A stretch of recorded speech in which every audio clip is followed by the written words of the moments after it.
ایک خوش بخت دن ہے کہ ہمارا آپ کے ساتھ ایک ایم او یو ہوا ہے.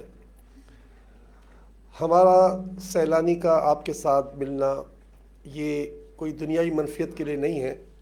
اللہ کا فضل ہے کہ ہمارے دل و دماغ میں ایک بات بیٹھی ہوئی ہے کہ ہم پاکستان کے اوپر جو بوجھ ہے، قرض ہے، اس کو کیسے اتاریں. اس سلسلے میں میرے ساتھ پاکستان کے ایکیو خان سر ضیاء موجود ہیں. ماشاءاللہ اللہ نے ان کو بڑا اعزاز دیا ہے. ڈاکٹر قدیر خان کے ایک یہ مثال ہے پاکستان کے لیے. اللہ نے ان کو بہت کچھ عطا فرمایا، مگر ہمارے ساتھ 2014 سے یہ بالکل فری فار کاسٹ، کوئی پیسہ ہم سے نہیں لیتے، ہمارے بچوں کو پڑھاتے ہیں. ہمارا ٹارگیٹ ہے کہ انشاءاللہ تعالی ہم 10 لاکھ بچوں کو آئی ٹی کے سافٹ ویئر ڈیولپ تک لے جائیں. اور وہ دن دور نہیں ہے کہ انشاءاللہ 2030 تک اگر آپ نے 6 دن پہلے اگر ایک کالم پڑھا ہو جاوید چودھری صاحب کا، جنہوں نے ہمارے بارے میں لکھا کہ سیلانی 2030 تک ڈیولپر بنانے میں کامیاب ہو جائے گا اور وہ ہر سال پاکستان کو $100 بلین کما کر دے گا. انہوں نے یہ کہا کہ یہ کوئی اس کو مذاق نہ سمجھے، کوئی اس کو پاگل پن نہ سمجھے، یہ اللہ حقیقت بنا سکتا ہے. تو بس میں شکریہ ادا کرتا ہوں آپ لوگوں کا کہ آپ نے مجھے اپنے اس ڈائس پر بلایا. تو آپ سے دعا کی طلب ہے کہ آپ دعا کریں کہ ہم مل کر پاکستان کا قرض اتاریں. انشاءاللہ تعالیٰ وہ دن اچھے آ ہی جائیں گے. اللہ تعالیٰ ہمیں اچھے دن عطا فرمائے. آمین. بہت شکریہ.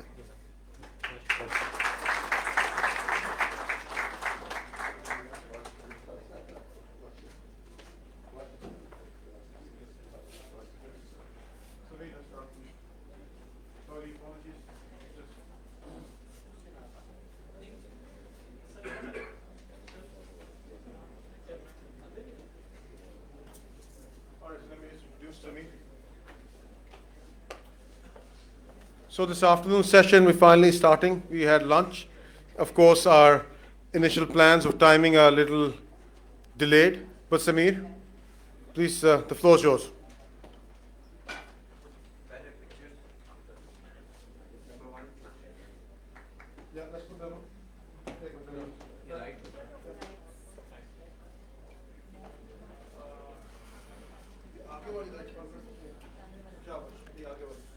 اچھا، صرف 4 تصویریں ہیں.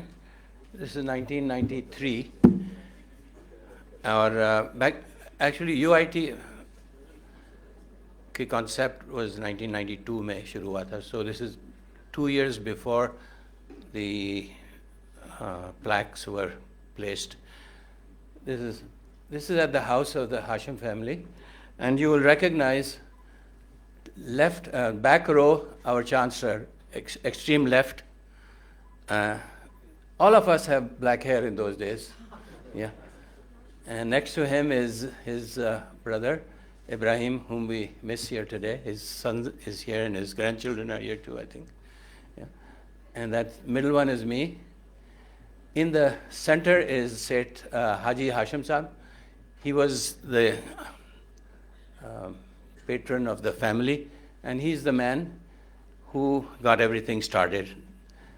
So Dr. Manzoor is on the extreme right. Next to Seth Hashim on the left, on his left is, no, on his right is Dr. Aftab Mufti, and there is a message from him. He will be talking to you for the next 3-4 minutes. There's a recorded message from him. And 2 people from the left of of Haji Hashim is Dr. Leslie Yeager. Now, I can't praise him enough. Marhum, he's passed on since. Yes, that's Dr. Leslie Yeager. He was a 5 times doctor. He had a doctorate from Cambridge, from McGill University, and 3 honorary doctorates. He was the leading bridge designer of the days.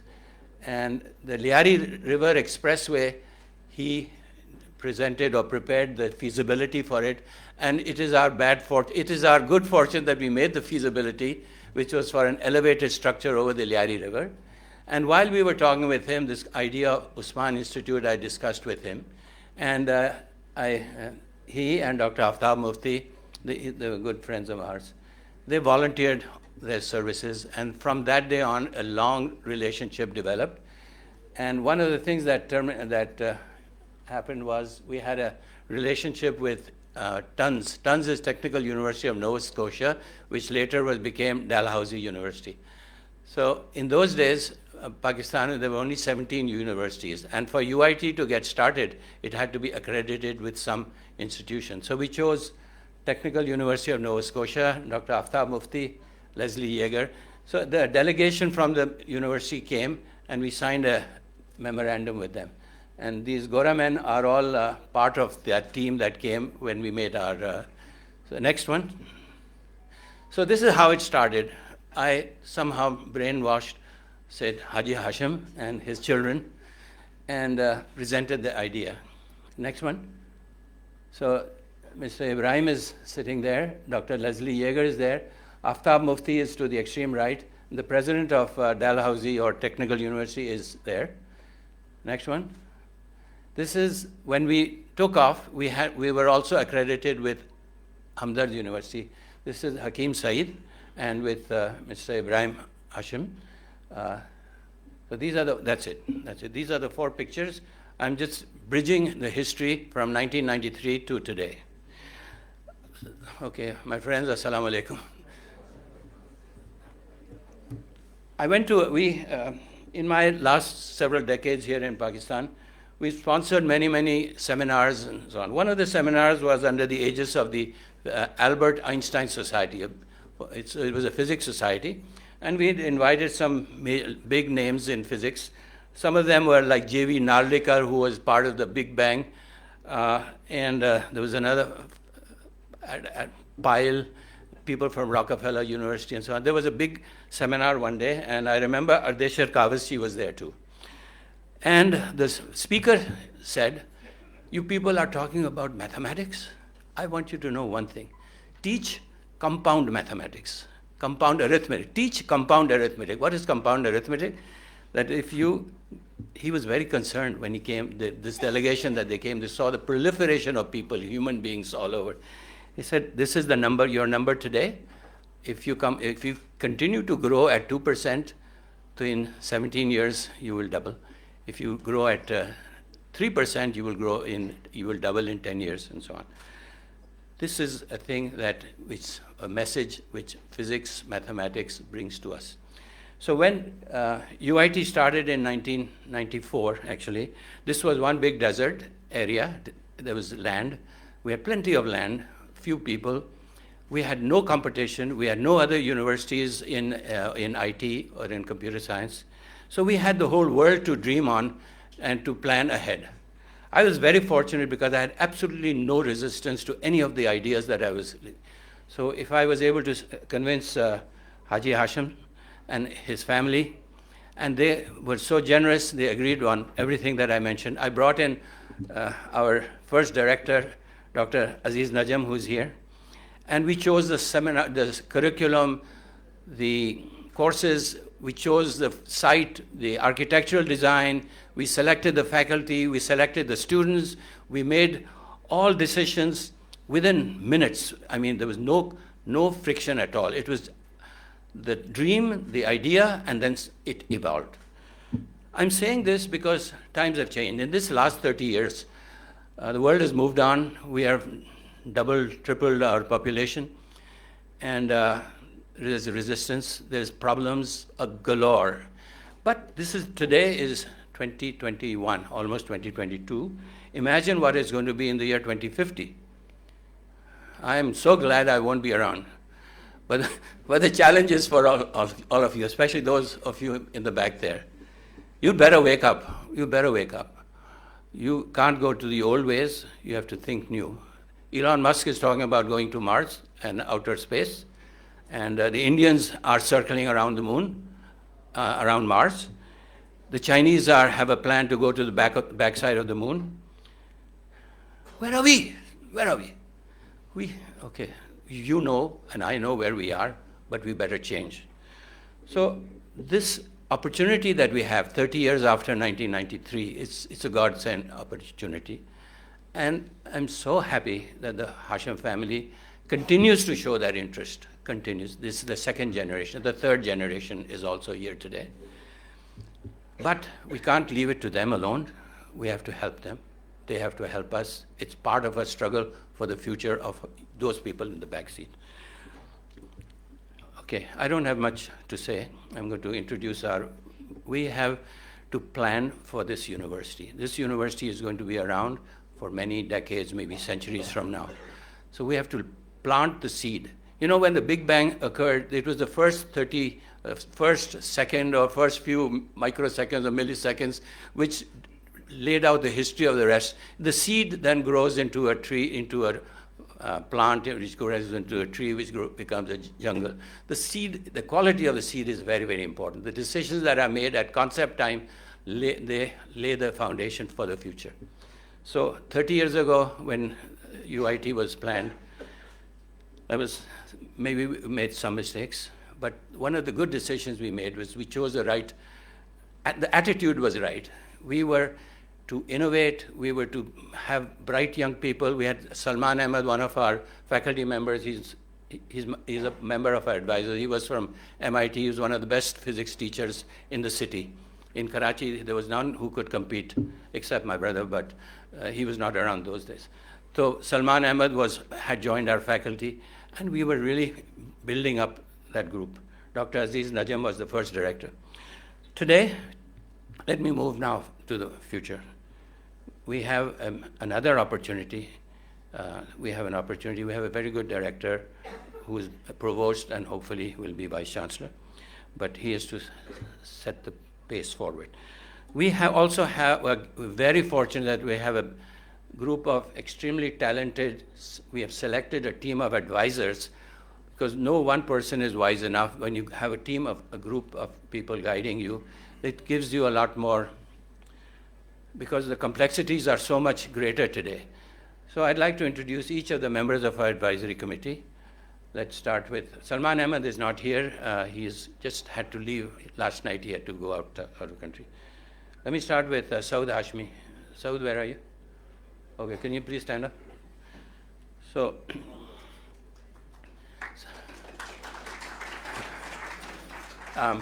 Saud is a graduate from Princeton. He also has a degree for MBA from Harvard.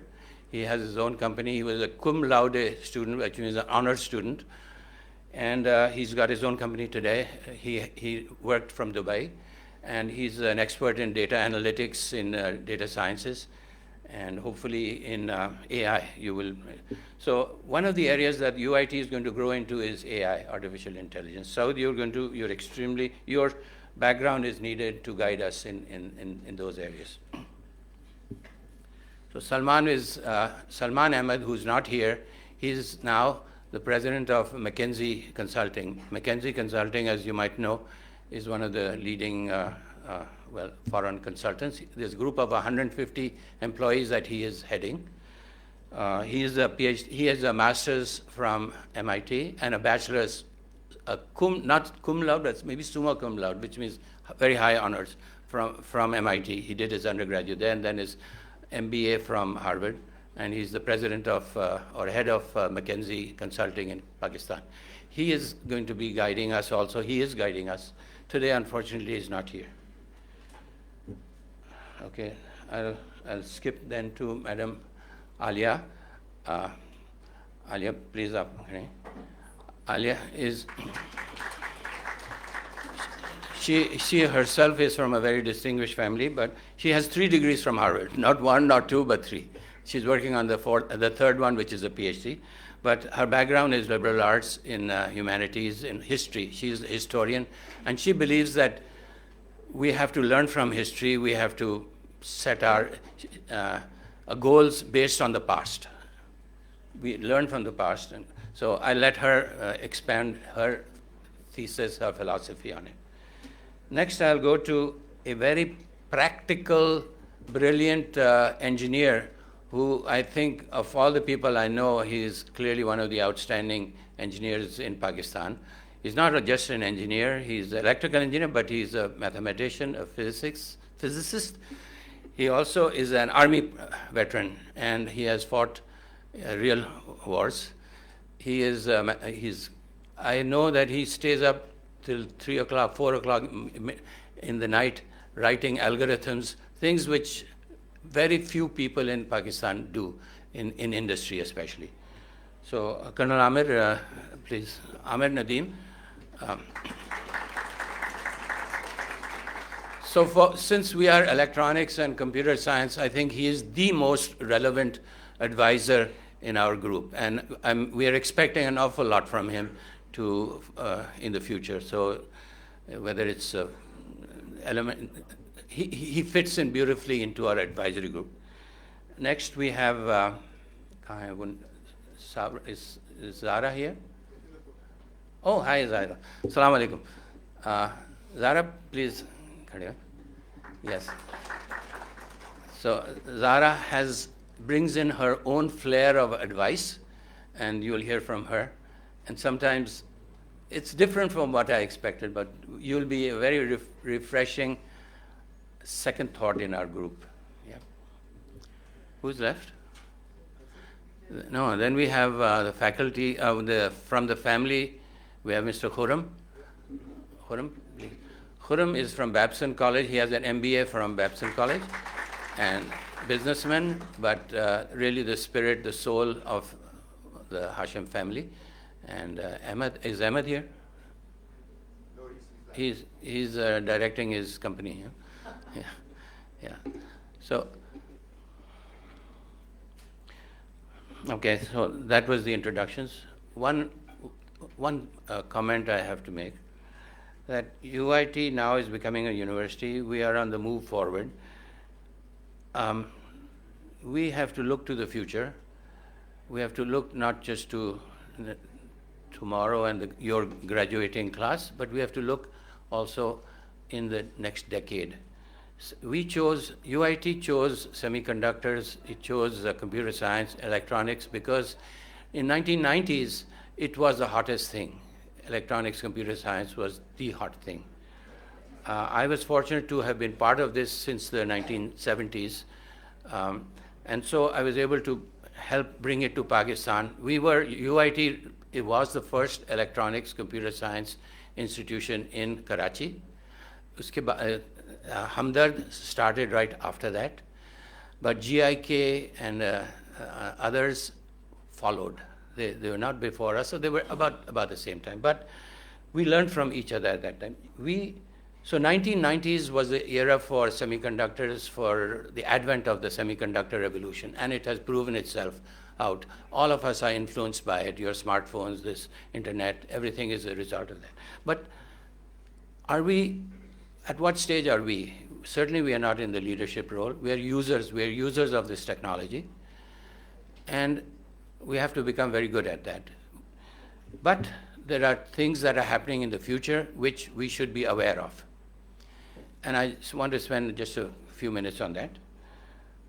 There is, how many of you have heard of CRISPR technology? Please raise your hand. Okay, how many of you heard of molecular engineering? Okay, how many of you heard about synthetic biology? Okay, only Dr. Shoaib knows. Shukar hai हमारे director साहब जानते हैं, लेकिन उसके अलावा और कोई नहीं जानता है. And I've asked this question so many times. I've Vice Chancellor of Quaid-e-Azam University. I met them. I met Comstech. Every time I go to Islamabad, even there was a PhD from Oxford who he had never heard of these terms at all. But the writing is on the wall. In the last decade or two, there have been amazing developments going on in it. We have to be aware of it, because it's going to come like the COVID-19. It was a war of viruses. It is becoming the war of viruses. The vaccine was developed because some people were ahead of it. CRISPR was developed in 2013 by this professor in Berkeley with a French professor. And she got the Nobel Prize last year, 2020. And I remember following her on TED Talks. आप लोग TED Talk देखते हैं, सुनते हो? Huh? Yes, no? Yeah, okay, many of you do.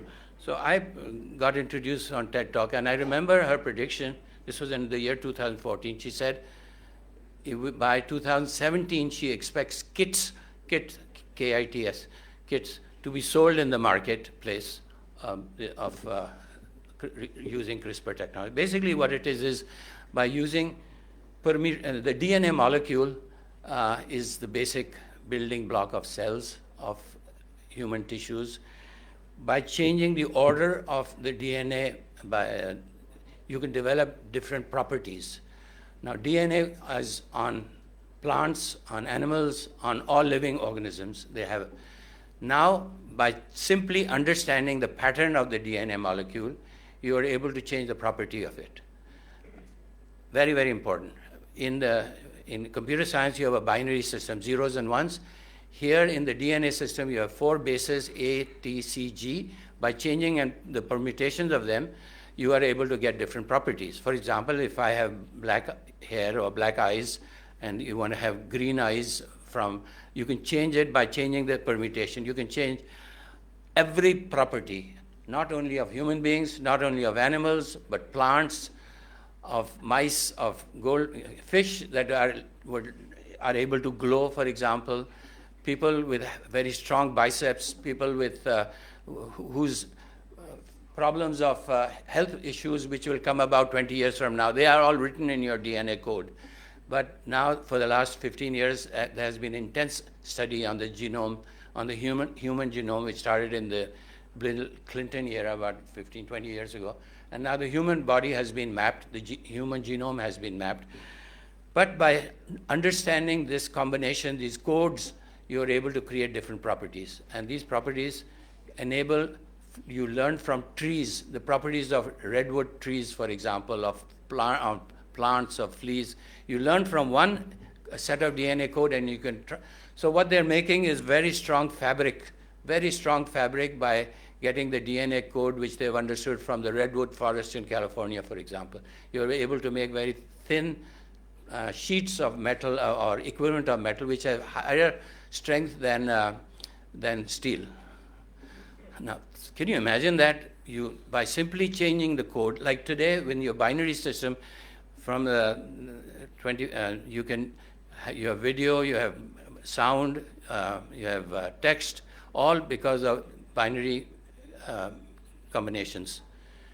But when you have a combination of hexadecimal with 4, how much more it can be. So the world is going to be a different place. They are able to now make DNA storage of information. In a little bottle, you can store DNA, which represents the entire IT bits that are generated in a day can be stored in just a little part. And this is not fiction anymore. There are researchers at Harvard, MIT who have done it, and it's now becoming a product. In the next couple of years, you're going to see products where the companies like Google and others, they are switching over, or not switching over, but they soon will have the capacity of storing not terabytes, but petabytes of information in the DNA molecules themselves. So it is just, you're limited by your human imagination. So what I'm saying today, 2021, Chancellor Saab, aapke samne main ye pesh kar raha hu, that this is the future of mankind, the future of UIT, the future of Pakistan, to get on board, to understand. So to do this, what do we have to do? Mere khayal mein, I'm not a microbiologist, but what I have learned now is you start with you start with molecular biology, molecular chemistry, molecular biology.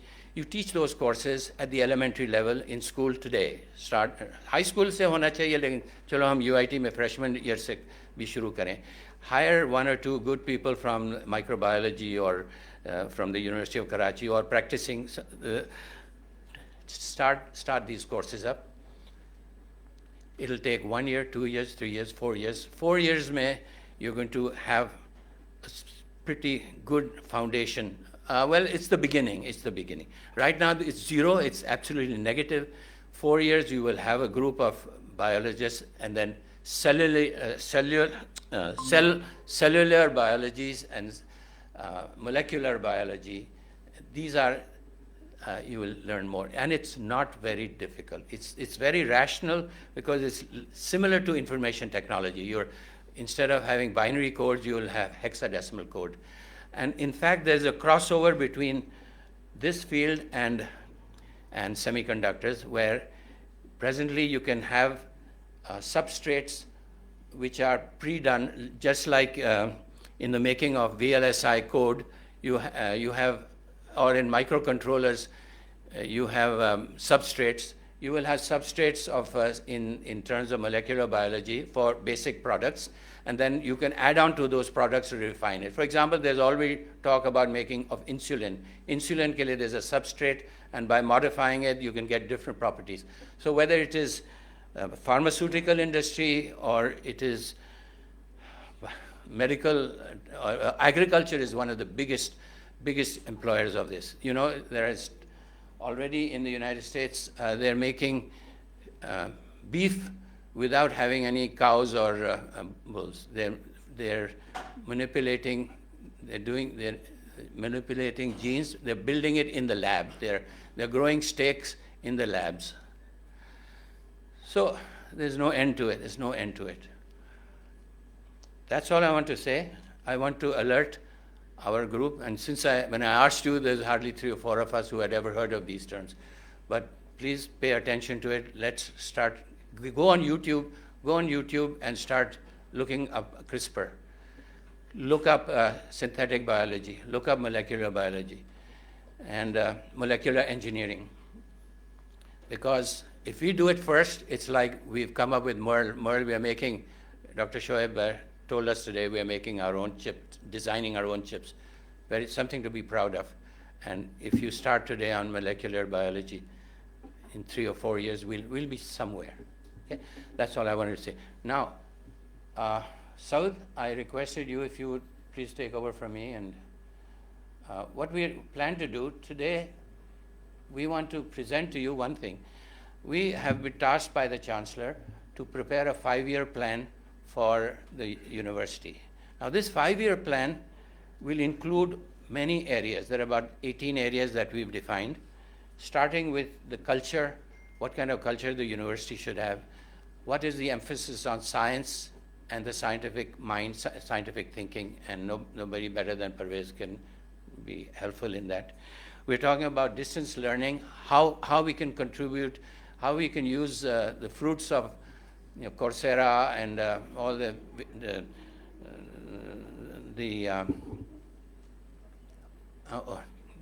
online services, online courses, which are available for free in many cases. How our faculty can take advantage of that and then take that knowledge down to the student level. We also want to discuss or talk about the culture of liberal arts, of humanities, of social sciences, of ethics, of culture, of history. We want to discuss that. We want to have it put that in a document form such that it'll help guide the Usman Memorial Foundation and the university when it is developing its resource generation plans. We need to know why we want to generate those resources. What are we going to use it for? So we are going to discuss it in our advisory board. We're going to think it over, talk it through, and come up with these ideas. We'll also talk about new courses, new curriculum, which direction that part should go. And we're very fortunate. The whole thing is that this is now possible because we are going to be a university. When you were part of Hamdard or NED or any other TUNS, you were bound by their structure. So now we are 26 years old, and we have already got enough experience from learning from Hamdard and from Technical University and NED. Now we should be able to learn how to do it or what to do. So this advisory group is at your disposal, and we have committed our services, and it's for free. I don't think anyone is charging you anything for it. So please use it as a resource. And Saud, may I ask you to please conduct the rest of the ceremonies in your own way.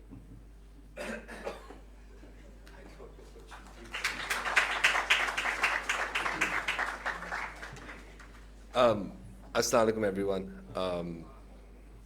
What I thought was going to be a 2-3 minute speech, somehow as I came up here, Samir told me that conduct the rest of the ceremonies. So I will start with my speech and then we'll take it from there. I had the privilege of being here before. I think that you have a unique opportunity. The opportunity is that you are at the size and scale that you can actually make something different happen. And also, as you make it happen, I think you can be a great role model for how to do this right in Pakistan. I'm not an educator in the sense that I haven't taught at university, I haven't been part of academic institutions, so I'm going to give you some key things that I think you should keep in terms of principles. Obviously, the subject areas, etc., are things to be decided together, but at least there are certain principles that I have which I thought would be worthwhile sharing. The very first of those, there's one of my favorite philosophers, Confucius, was if those of you who knew him, very interesting fellow, but he said something which I've kept my entire life. And he said something, he said, you know, I hear and I forget, I see and I remember, I do and I understand. So the very first thing which I would just encourage you to do is that whatever path you do take as Usman Institute of Technology, it should be a path where your students are actually doing the work. Because understanding is not about teaching in classrooms, understanding a subject is actually about doing the work. So being a actual research and a teaching university actually is very, very important. I'd encourage everyone to basically be pursuing any of the courses you do. I think there has to be this type of a practical element to it. The second thing which ties to it is the fact that I think whatever people are educated in, they should be, first and foremost, you're trying to get people to be good problem solvers. So the other thing I'd say is that rather than try and teach people how to do, I would encourage in almost all of our coursework to teach people how to think so that they can do. It's a subtle difference, but I think it's very important. In Pakistan in particular, most of the teaching in this country is, this is what it is, please learn it. Which is not my view on teaching, that's the view on how you gain knowledge. If you really want to understand what to do, somebody has to tell you, take this knowledge, take this way of doing it, understand another way of doing it, and go apply it. So I think that I would just encourage us that whatever we do develop should be on those lines. The last thing which I'll say, and I think I'm a great believer, you know, Samir mentioned I did economics. I'm a great believer in this idea of comparative advantage. So when I think about you in the context of universities, I think about what is it that UIT has, which perhaps not a lot of other universities have in the world or can offer. And I can only come up with one thing, which is you have Karachi. Now I say this because Karachi to me is like the biggest lab a person could have. Right? It's got access to so many social problems, so many issues, so much expertise, so much industry, that I think that being able to understand how you can leverage that, even the way you do your research and your grant work, I think is very important. Samir talked about going into fields which are not inherently considered sort of technology in the way we do, such as molecular biology. I would think that, you know, if you start to think in that way, you start to think in Karachi, what are the ways you could actually apply it, and start down that path. Because I think the more you can apply it in a local context like that, the more interest you will have from people in terms of actually funding this research. So that brings me to the last point. In the US, for any of those that have been to US universities, what you see when you walk into a university is just the sheer amount of investment that's gone in. So you walk into university auditorium, you walk into university lab, and you see what is years and years of investment into infrastructure. When I came back to Pakistan about 9 years ago. The one thing I learned about Pakistan is that there's never enough money, and everyone is trying to make do. And I think this is just inherent in us. You know, people in Pakistan talk about this idea of jugaad. We say things like, "Wo chalti ka naam gaadi." There's a mindset here, which is ki yaar wo chal raha hai to chalne do. And almost everything I see in this country is sort of past its, as they say, you know, it's sort of like usable date. The reason why I bring this up is to say that we can't shy away from the fact that the only actual way of growing and making yourself into like a renowned institution is the need to be able to generate funding. Now, funding doesn't have to come in terms of endowment funding, actually comes in terms of research grants, in terms of project work. But for the faculty to understand that without doing that, without being able to bring external funding in some way, a lot of the research and the development that you want to do with your students is not going to be possible. So I would just encourage that these are just some of the things that I'd ask you to do as you think about developing your curriculum. And I'm obviously here to help wherever I can with this process. So thank you very much. Ajay, please. Because the program there are two. We have a link with Canada, Manitoba, and it's a 4-minute address or remarks from Dr. Aftab Mufti, who is one of the founders. And so please turn him on if you can. It's a recorded message.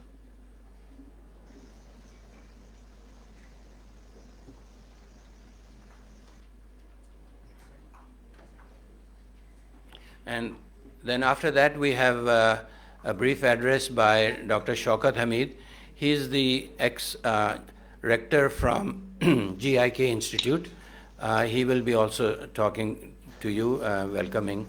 Mr. Chancellor, the Board of Governors, and members of Osman Memorial Foundation, Salam. I am very pleased to note that Osman Institute of Technology is becoming a university in Pakistan on December 18, 2021. It was my privilege to be a member of the team that worked collectively along Samir Hoodboy to put the foundation of the UIT in 1990s. As an octogenarian academic who has spent all his life in the Canadian universities, it is my honor to share a few thoughts with you as you embark on educating young minds over a 5-year period and 5-year plan for the UIT University. It is important to note that a student of UIT has a foundation of critical thinking. This is achieved by asking quality questions in investigating science, technology, logic, or theology. Students should also learn that truth is exposed in layers. Just like onion, you have to keep on removing the layers to get closer to the truth. It requires lots of time, patience, and research to recognize it. It is worthwhile tradition to inculcate into students to pursue truth no matter what the subject is. Mistakes are part of life. Learn from mistakes and persist in pursuing defining goals. It is very easy to give up, very hard to keep on pursuing.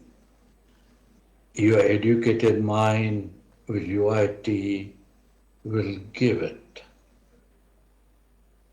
will have a persistence in the temperament of an individual who has graduated from UIT. Family, students should recognize, is a civilized part of our life. Invest in it. The returns on the investment are highly gratifying. Build a society that believes in equality, rule of law, justice, kindness, and love of life on this earth. When we will respect each other, love life around us, and cherish it, then you will find that you have fulfilled the dream of living a civilized person's life. I'd like to thank you again, especially Samir Boy, to invite me to give you my thoughts, and I wish you best. And I say Khuda Hafiz to you. Bye for now.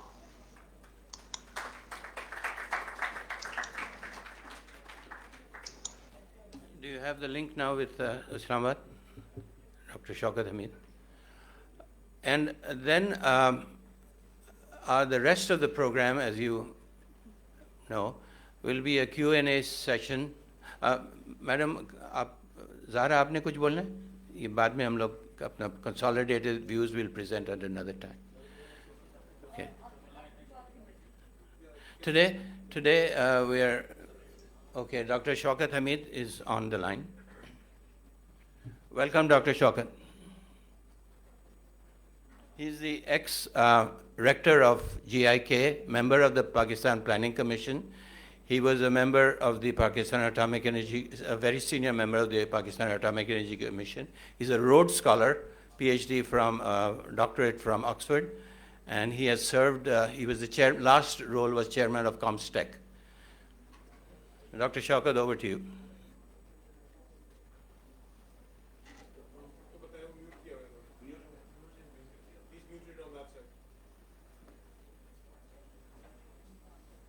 So, how do I tell you to unmute? Unmute mic.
We're now going to, because of this unexpected, we're going to continue with the rest of our program.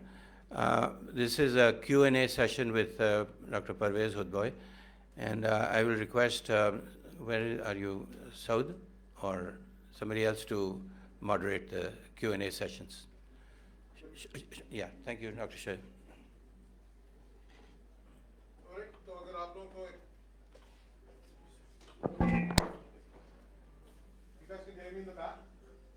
آواز آ رہی ہے؟ I'll use my lecture voice, but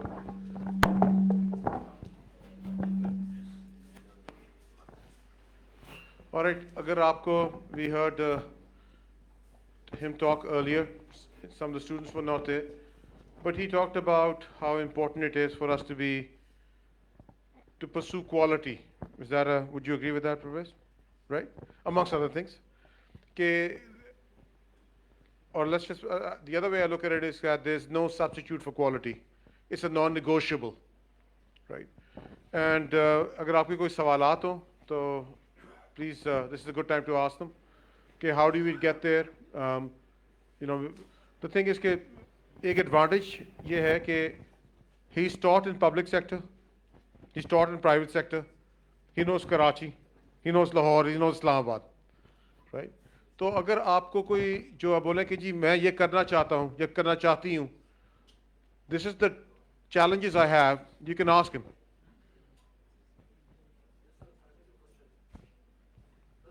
کدھر ہے پوچھو. سر ہم جانتے ہیں کہ کوارک کے جو ہے نا ڈفرینٹ 6 فلیورز ہیں, up down top bottom strange charm, تو کوارک کے فلیورز ہیں. تو ان ڈفرینٹ فلیورز کی وجہ سے کوارک کے ساتھ ہوتا کیا ہے, پہلا کوسچن ہے. اور دوسرا کوسچن یہ ہے کہ ہم جانتے ہیں کہ نیوٹرون اور پروٹون دونوں آئیڈینٹیکل ہوتے ہیں ماس کے رسپیکٹ سے آلموسٹ, لیکن نیوٹرون چارج لیس ہوتا ہے, پروٹون چارج والا, تو اس کیا ڈفرینس ہے. اور تیسرا جو کوسچن ہے وہ یہ الیکٹرو ویک میڈیٹنگ پارٹیکل جو ہے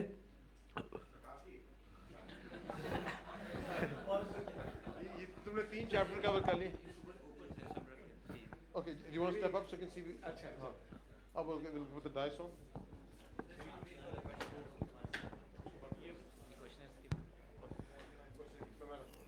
تو ان کا سوال آپ نے سنا کہ کوارکس کے 6 اقسام کیوں ہیں جن کو فلیورز کہا جاتا, تو میں تو نہیں اس کا جواب دے سکتا.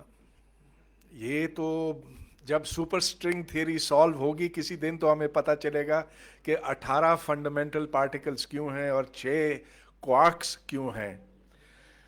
اس وقت تو ایسے ہے نا کہ یہ بھی بہت بڑا کام تھا کہ جو قدرت میں بنیادی ذرے ہیں وہ کیا ہیں, ان کی شناخت تو ہم نے کر لی ہے. بہت آپ سمجھ لیجئے کہ اس 100 سال کی تحقیق کے بعد, اور یہ 6 کوارکس کے علاوہ 6 لیپٹونز ہیں جس میں نیوٹرینوز بھی شامل ہیں, اور الیکٹران, میون, ٹاؤ, نیوٹرینو. یہ سب کیوں ہے دیکھیں, اس وقت تو ہم آپ کو یہ بتا سکتے ہیں کہ یہ ہیں, اور کہ جتنا مادہ ہے دنیا میں وہ اسی پر مشتمل ہے. دوسرا سوال, اچھا, اور یہ بھی ہم نہیں بتا سکتے کہ کوارک کا ماس اتنا کیوں ہے, الیکٹران کا اتنا 0.5 MeV کیوں ہے وغیرہ. شاید کسی دن ہم جان سکیں کہ ایسا کیوں ہے. فی الوقت تو ہم صرف یہ بڑی تحقیق کے بعد بتا سکے ہیں کہ اس کا ماس اتنا, اس کا چارج اتنا. پھر آپ نے یہ پوچھا کہ نیوٹرون اور پروٹون تقریباً برابر ہیں ماس میں, ایسا کیوں ہے. Well because the up and the down quarks have approximately the same mass. Charges ان کے مختلف ہیں, کوئی ایسا تھیورم نہیں ہے کہ ان کو برابر ہونا چاہیے.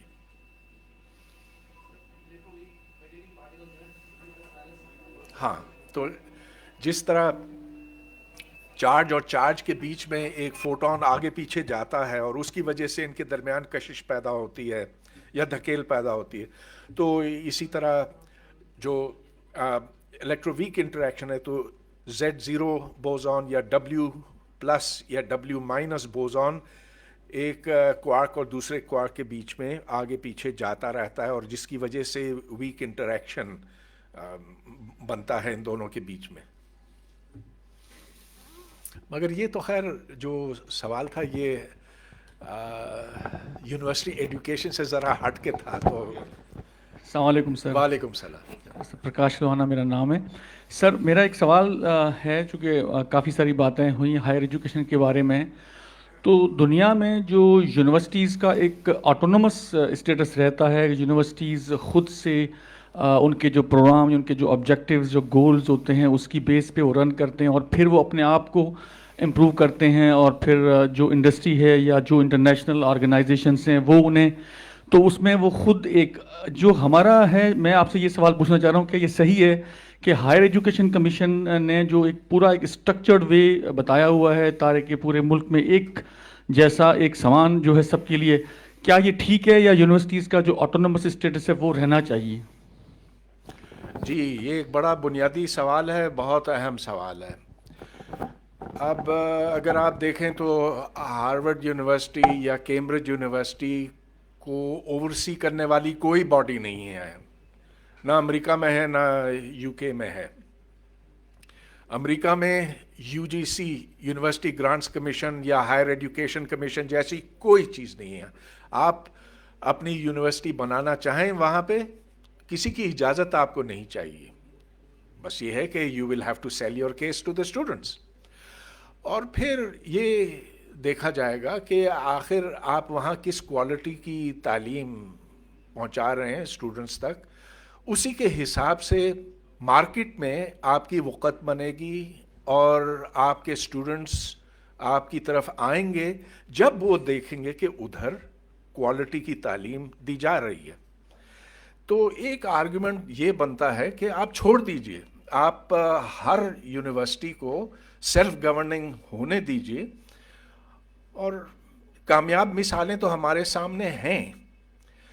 लेकिन दूसरी तरफ ये आर्गुमेंट दी जा सकती है कि अब मिसाल के तौर पे मेरे पास कुछ जेब में पैसे हैं, मैं सोचता हूँ कि मुझे एक इन्वेस्टमेंट करनी है, तो मैं एक 2 नंबरी यूनिवर्सिटी बना लेता हूँ किसी गली कूचे में, और उधर मैं फ़ीस चार्ज करता हूँ, फिर डिग्री दे देता हूँ, और ये मुझे पता है कि जिसके हाथ में बीएससी होगी, एमएससी होगी, पीएचडी होगी, उसको तो जॉब तो मिलनी ही मिलनी है। और ये चीज़ कामयाब हो जाती है जहाँ मार्केट ये फ़र्क नहीं कर सके कि किस डिग्री के साथ कितनी तालीम मुंसलिक है।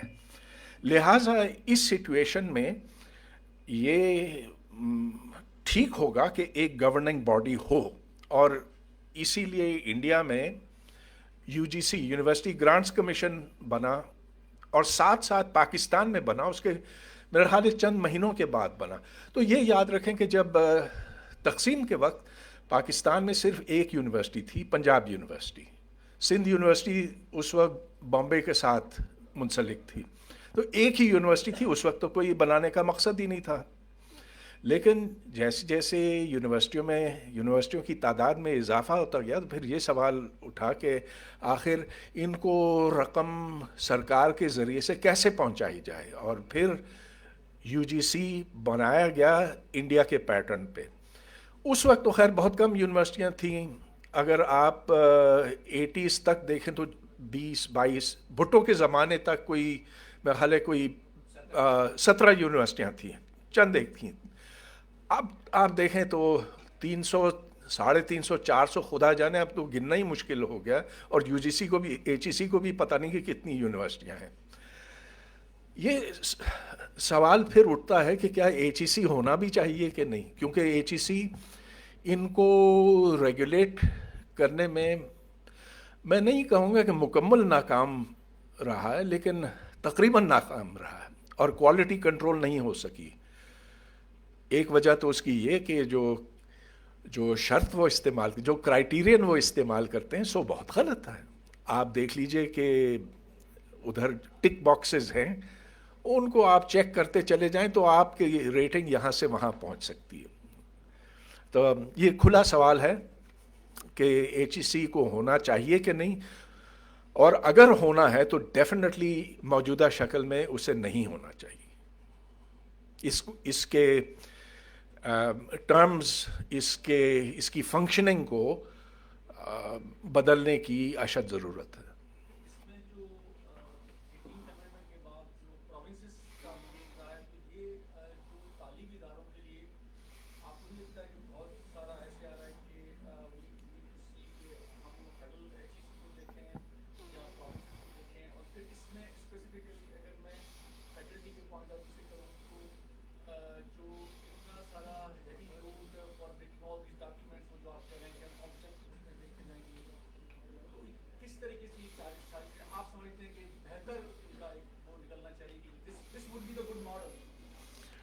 اچھا تو ایک تو یہ کہ اس وقت جن ٹرمز پہ ایچ ای سی کسی یونیورسٹی کو دیکھتا ہے اسے بدلنے کی ضرورت ہے. میں نے آج صبح کے وقت یہ بتانے کی کوشش کی کہ جو نمبر آف پبلیکیشنز ہے یا پی ایچ ڈی پروڈکشن اس کو اس کی طرف ان اعداد و شمار کو دیکھنے کی ضرورت ہی نہیں, کیونکہ یہ سب بے معنی ہو کر رہ گیا.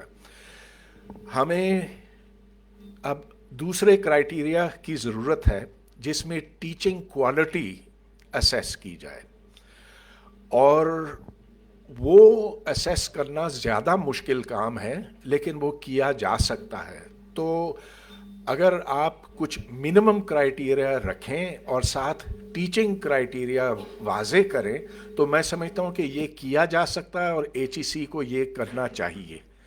میں اس بات کے حق میں نہیں ہوں کہ ایچ ایس سی کو ختم کیا جائے جیسا کہ آج کل بہت سے لوگ کہہ رہے ہیں. جہاں تک فیڈرل ایچ ای سی اور پروونشل ایچ ای سی کا تعلق ہے, اب چونکہ تعلیم کو ڈیوالو کیا گیا ہے تو اس میں اعلیٰ تعلیم بھی شامل ہے, اس میں کوئی شک نہیں ہے, لیکن ایسا ہوا نہیں ہے کیونکہ جو فیڈرل گورنمنٹ سے رقم آتی ہے یونیورسٹیوں کے پاس وہ تو ایچ ای سی کو جاتی. لہٰذا 18th امینڈمنٹ پر میرا خیال ہے عمل درآمد نہیں ہوا ہے اس شعبے میں, اور اس وقت تو ایک بہت کنفیوژن کا عالم ہے اور یہ کافی سالوں سے ہے. اس پر بہت سنجیدگی سے غور کرنے کی ضرورت ہے. اس میں جسٹ ٹو ایڈ, اگر آپ لاس اینجلس میں جاتے ہیں, کراچی تو بہت بڑا ہے اور پاکستان اس سے بھی بڑا, تو اگر آپ کیلٹیک کو دیکھتے ہیں اور آپ ہاروی مڈ کالج کو دیکھتے ہیں اور یو ایس سی کو دیکھتے ہیں اور یو سی ایل اے کو دیکھتے ہیں, there all excellent schools. And Harvey Mudd and Caltech are competing for the same kind of students that go to MIT. And these are not the best, but the really, amongst the best students in the world. مگر جب آپ دیکھتے ہیں کہ Harvey mid پہ کس طرح پڑھایا جاتا ہے اور کیلٹیک میں کس طرح پڑھایا جاتا ہے, تو بہت زمین آسمان کا فرق ہے. جو ڈاکٹر صاحب نے بات کی, آئی تھنک کہ ہمارے یہاں اگر میں ریگولیٹر ہوتا تو میرے لیے بھی دشواری ایک بہت بڑی ہوتی کہ جہاں میں نے ایماندار لوگوں کو ویریشن لانے کی یا انوویشن لانے کی یا اپنے نئے کوئی انداز لانے کی اجازت دی, وہاں پہ ایک اچھے کے ساتھ 6 بے ایمان چور لوگ اس چیز کا ناجائز فائدہ اٹھائیں گے. تو ڈاکٹر صاحب اگر آپ share that, this to me is a major dilemma کہ how do you let good people have room to vary, to breathe, because what happens is that the people who are not so good are much better at taking advantage, all sorts of undue advantages of it. And that to me is a fundamental challenge that we're facing now in this country. جو doctor صاحب آپ نے بات کی وہ صرف تعلیم پر نہیں پورے سماج پر صادق آتی ہے کہ جہاں بے ایمانی کو قبول کر دیا جاتا ہے, جب اس کو ایک معمول کے طور پر مانا جاتا ہے تو پھر اس سماج کی ترقی کی اس سماج کو آگے بڑھنے کا موقع پھر نہیں ملتا, وہ راستے پھر بند ہو جاتے ہیں. لہٰذا پورے سماج میں نئے اقدار کی ضرورت ہے. اچھا, لیکن جہاں تک تعلیم کا تعلق ہے, دیکھیں اگر آپ کے پاس 2 چیزیں ٹھیک ہوں, ایک تو یہ کہ اسٹوڈنٹ ان پٹ اور پھر فیکلٹی ٹیچرس. جہاں تک स्टूडेंट्स का ताल्लुक है तो आप देखें कि दुनिया जहाँ में एंट्रेंस एग्ज़ाम्स होते हैं, यूनिवर्सिटी एंट्रेंस एग्ज़ाम्स होते हैं और वो बामाने होते हैं और वो ऐसे होते हैं कि आप अच्छे स्टूडेंट्स चुन सकते हैं।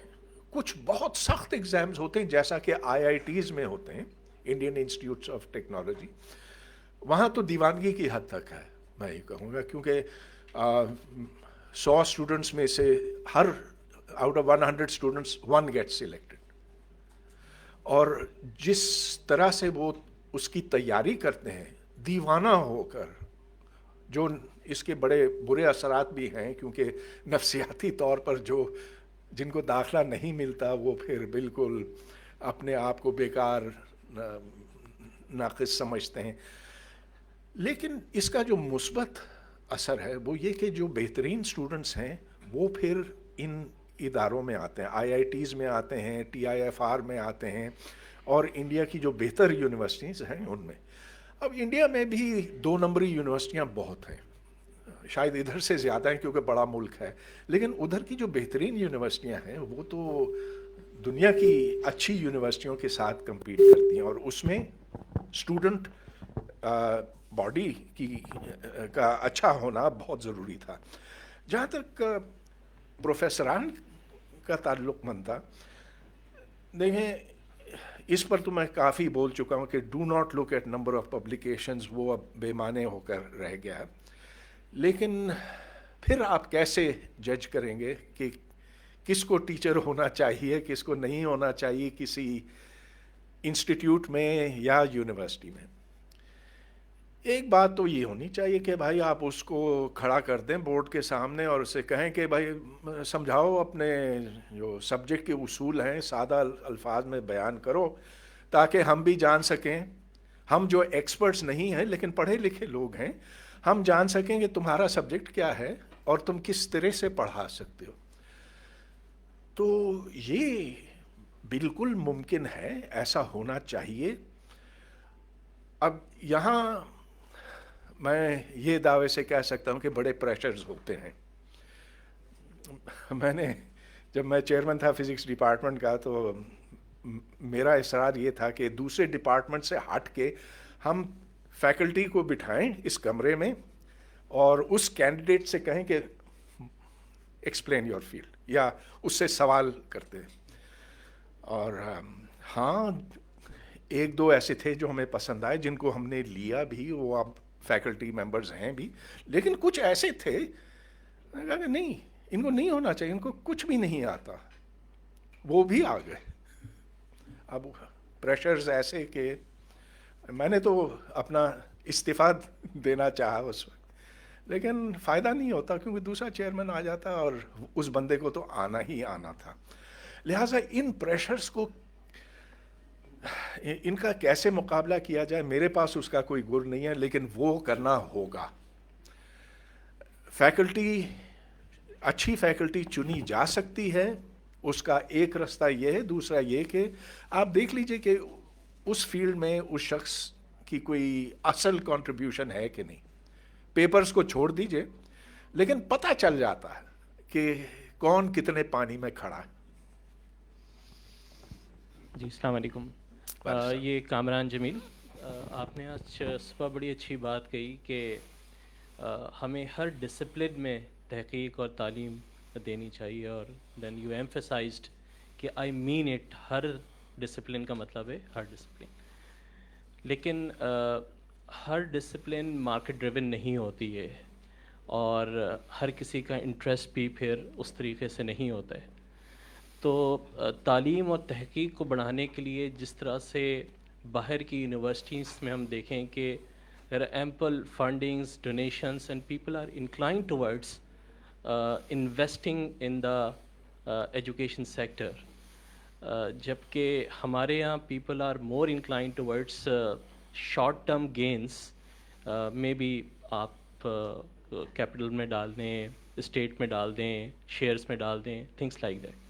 So how we can build as an institution or a university in promoting a sense of contributing towards the education, investing in the education. So جو وہ آپ کا ایک بہت ہی خوبصورت خواب ہے کہ ایک یونیورسٹی آ رہی ہے اور وہ ہر فیلڈ میں تحقیق اور تعلیم کو آگے بڑھا سکے. ہر یونیورسٹی ہر فیلڈ کو آگے نہیں بڑھا سکتی. میں نے کہا کہ وہ ایک خیالی چیز ہے, لیکن کاش کہ ایسا ہو سکتا ہے. زیادہ سے زیادہ ایک یونیورسٹی کو کرنا چاہیے. جہاں تک پیور اور اپلائیڈ کی بات ہے, ظاہر ہے کہ ایک بیلنس کی ضرورت ہے. آپ ساری انویسٹمنٹ پیور سائنسز اور آرٹس پر نہیں لگا سکتے. کچھ ایسے ہیں جن کا بہت ڈائریکٹ اپلیکیشن ہے, انجینئرنگ ہے, میڈیسن ہے.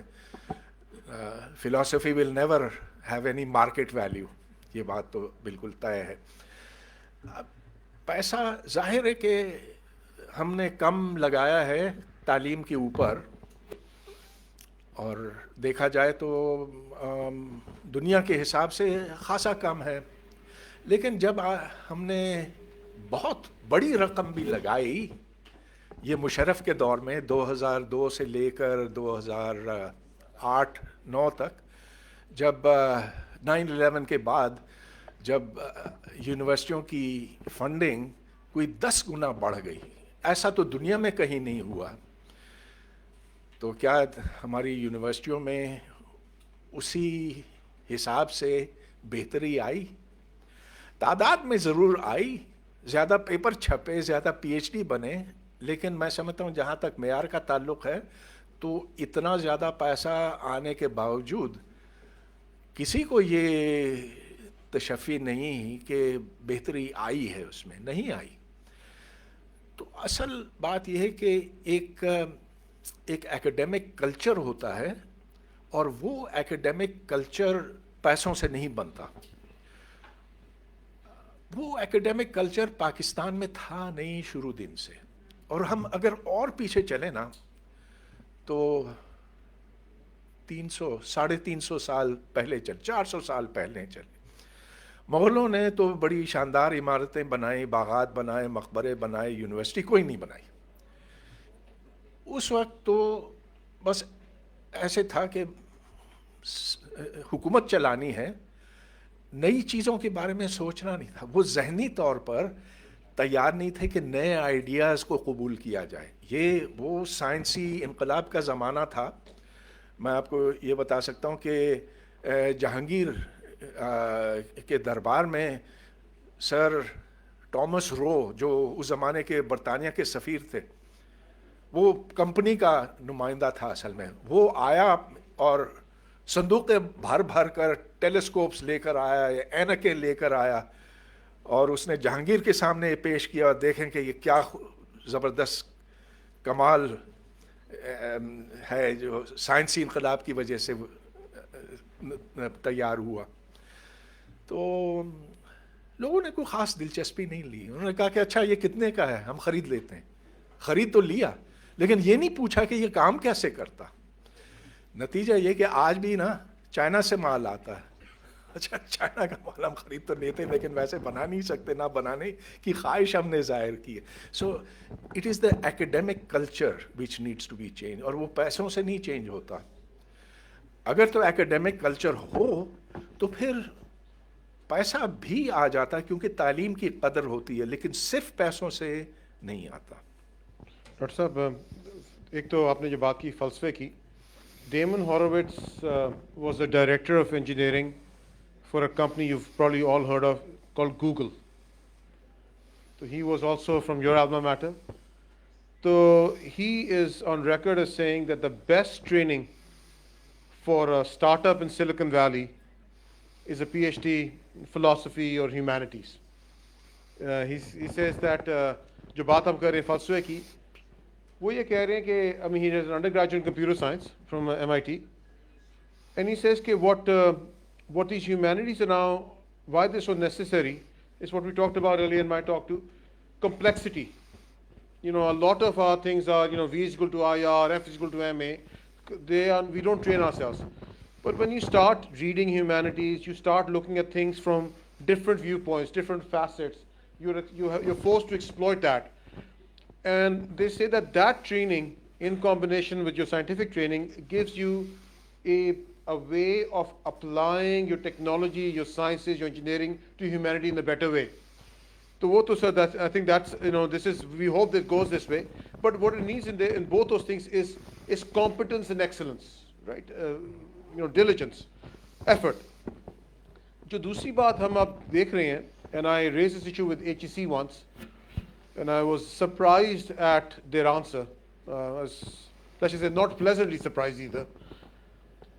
کہ ایک میٹنگ ہوئی تھی وائس چانسلرز کی, میں نے ہاتھ کافی دیر کھڑا کیا تھا, آن لائن تھی. تو اس کے بعد انہوں نے مجھے کہتے ہیں call on me, but after the meeting I called up. میں نے کہا کہ دیکھیں میں تو پڑھا رہا ہوں پاکستان میں 2009 سے, not as long as you. پہلے این ڈی میں پڑھایا, پھر حبیب میں, پھر یہاں پہ, اور میں دیکھ رہا ہوں کہ ہمارے یہاں اتنے سارے قابل ذہین اسٹوڈنٹس آتے ہیں, اور ان کو جو دشواری ہوتی ہے وہ صرف انگریزی کی وجہ سے ہوتی ہے, بلکہ صرف انگریزی کی وجہ سے نہیں, لیکن ان کو ایکسپریشن میں ہوتی ہے, اور اس کی وجہ سے ان پہ ایک بہت انڈیو برڈن ہوتا ہے. تو دنیا میں مختلف طریقے ہیں اس کو اوور کم کرنے کے. آپ اسیسمنٹ ٹیسٹ لے لو, آئلٹس لے لو, اور آپ بولو کہ یار جو لوگ بینڈ 2, بینڈ 3, بینڈ 4 میں ہیں ان کو ہم انگلش میں نہیں ڈالیں گے. ہم ایک اور ہوتا ہے ٹی سال, teaching of English to students of other languages, things like that. These are very evolved things, and it's nothing like that you have to create on your own. But then you give them a slightly different path and you get them to the similar destination, تو میں نے ان سے بات کی کہ جی یہ جو چیز ہے اس کو تو آپ نے ایڈریس نہیں کیا. آپ تو سمجھ رہے ہیں کہ آپ کا کریکولم جو ہے انگلش 101 کے برابر کا وہ سب پہ چلے گا, اور وہ نہیں چلتا. اور 10 سال سے تو میں دیکھ رہا ہوں نہیں چل رہا. ہمارے جو استاد ہیں, میرے ساتھی بیٹھے ہیں, دے ریئلائز کہ ہم کو بہت چیز انگلش کے لیکچر کے بعد ساتھ ساتھ جملہ ب جملہ ساتھ ساتھ اردو میں سمجھانی پڑتی ہے. جو ایچ ای سی کے نمائندے کا جواب تھا وہ افسوسناک تھا. وہ کہتے ہیں یہ تو مسئلہ ہائی سکولز کا ہے. میں نے کہا کہ یہ مسئلہ ہمارا ہے, وہ بچے ہماری ذمہ داری ہیں, رائٹ. ان کو پڑھانا, ان کو سکھانا, ان کو آگے لے کے جانا ہماری ذمہ داری ہے. آپ نے جس طرح کنسٹرینٹ لگائے ہوئے ہیں کہ آپ انگلش اور ٹی سال میں دونوں چوائسیز نہیں دے سکتے, آپ ایک 2 ایڈیشنل کورس نہیں ڈال سکتے. جو پاکستان انجینئرنگ کاؤنسل کا رول ہے وہ ہے 65-35. آپ اگر ایک کورس ایڈیشنل لینگویج کا ڈالتے ہیں تو کہتے ہیں آپ کا ریشو اپسیٹ ہو جاتا ہے تو آپ کو دوسرا ڈالنا پڑے گا. بالکل ہی بے تکی بات. آپ بولو کہ یار this is the minimum number of courses we need, you meet that, fill it in. If you have to add an course, it upsets the ratio, it doesn't matter, you met the minimum number of courses, right? Same thing is happening again and again. So we have our colleagues who are on the liberal arts part, on languages, right? So what are your thoughts, Keji? This is a major issue. You've taught in Lahore, you've taught in Islamabad, and what do you think are ways that we can tackle that in a realistic, in a pragmatic way, at a university? Because we want to incorporate that into the design of UITU. آپ نے ایک بہت مشکل اور بڑا حساس مسئلہ چھیڑا ہے. لمز میں جب میں پڑھاتا تھا تو اس وقت ظاہر کہ انگریزی میں پڑھاتا تھا, ادھر اردو کوئی نہیں سمجھتا. ادھر آپ اردو میں بولیں تو کہتے ہیں یہ کہاں سے آیا. قائد اعظم یونیورسٹی میں جب میں سن 73 میں نے وہاں پڑھانا شروع کیا تو انگلش میں پڑھاتا تھا. اس وقت کسی کو کوئی پرابلم نہیں تھا. اب دہائیاں گزرتی گئیں, 10 سال گزر گئے, 20 سال گزر گئے. 20 سال کے بعد میں نے دیکھا کہ اب میں کچھ انگریزی میں پڑھا رہا ہوں, کچھ اردو میں پڑھا رہا ہوں, اور اب جب پڑھاتا ہوں وہاں پہ تو 100% اردو میں پڑھاتا ہوں. اب جگہ جگہ دیکھ کر بندے کو پھر اپنی زبان بدلنی پڑتی ہے, اس کی چننا پڑتا ہے.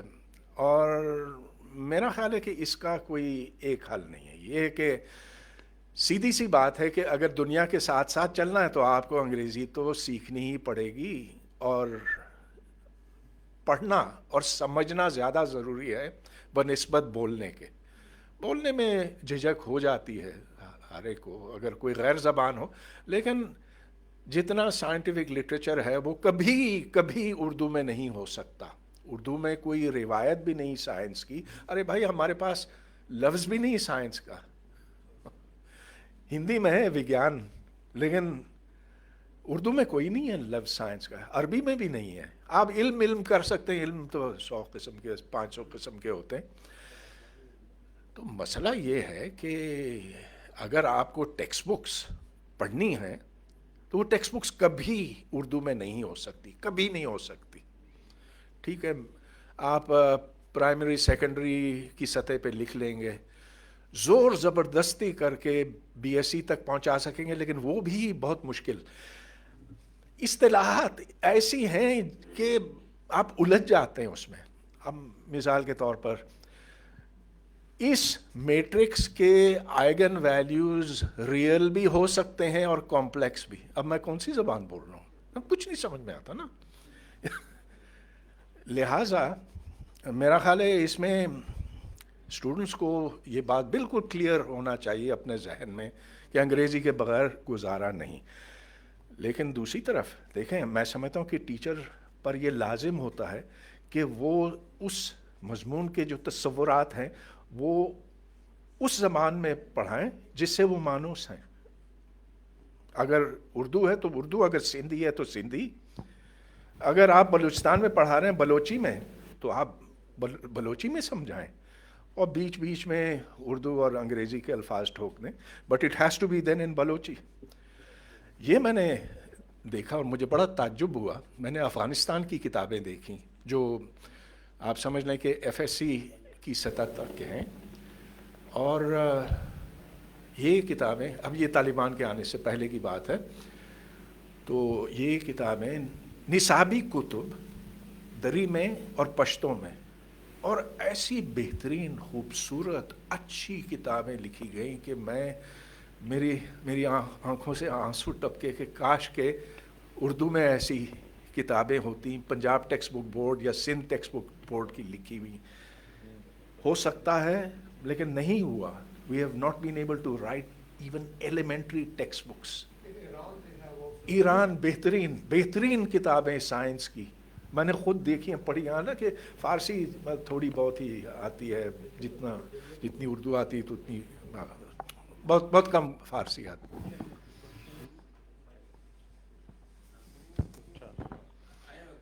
सर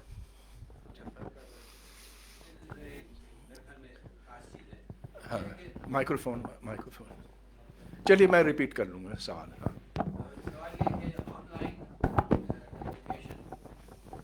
ऑनलाइन एजुकेशन के बारे में अभी जो नया दौर आया है और विथ आईटी, और तो पाकिस्तानी यूनिवर्सिटीज़ ख़ासतौर पे यूआईटी में हम किस तरह जो online remote learning, distance learning, वो किस तरह हम इस्तेमाल कर सकते हैं, और be specific please guide us on science engineering, उसके पॉइंट ऑफ व्यू से बताओ। Okay, very good, thank you, that was a very necessary question. देखें, इंटरनेट पर एक इल्म का ख़जाना बिखरा हुआ है। आपको दुनिया की हर चीज़ पर कोई ना कोई कोर्स मिल जाएगा। अगर आप जानना चाहते हैं क्वांटम कंप्यूटर में फैक्टराइजेशन एल्गोरिथम्स के बारे में, वो मिल जाएगा। अगर आपको catalysis in extreme conditions chemistry के लिए जानने की ज़रूरत है, वो मिल जाएगा। ये मिल जाएगा, वो मिल जाएगा। उससे इस्तेफ़ादा करना हमारे लिए एक चैलेंज है।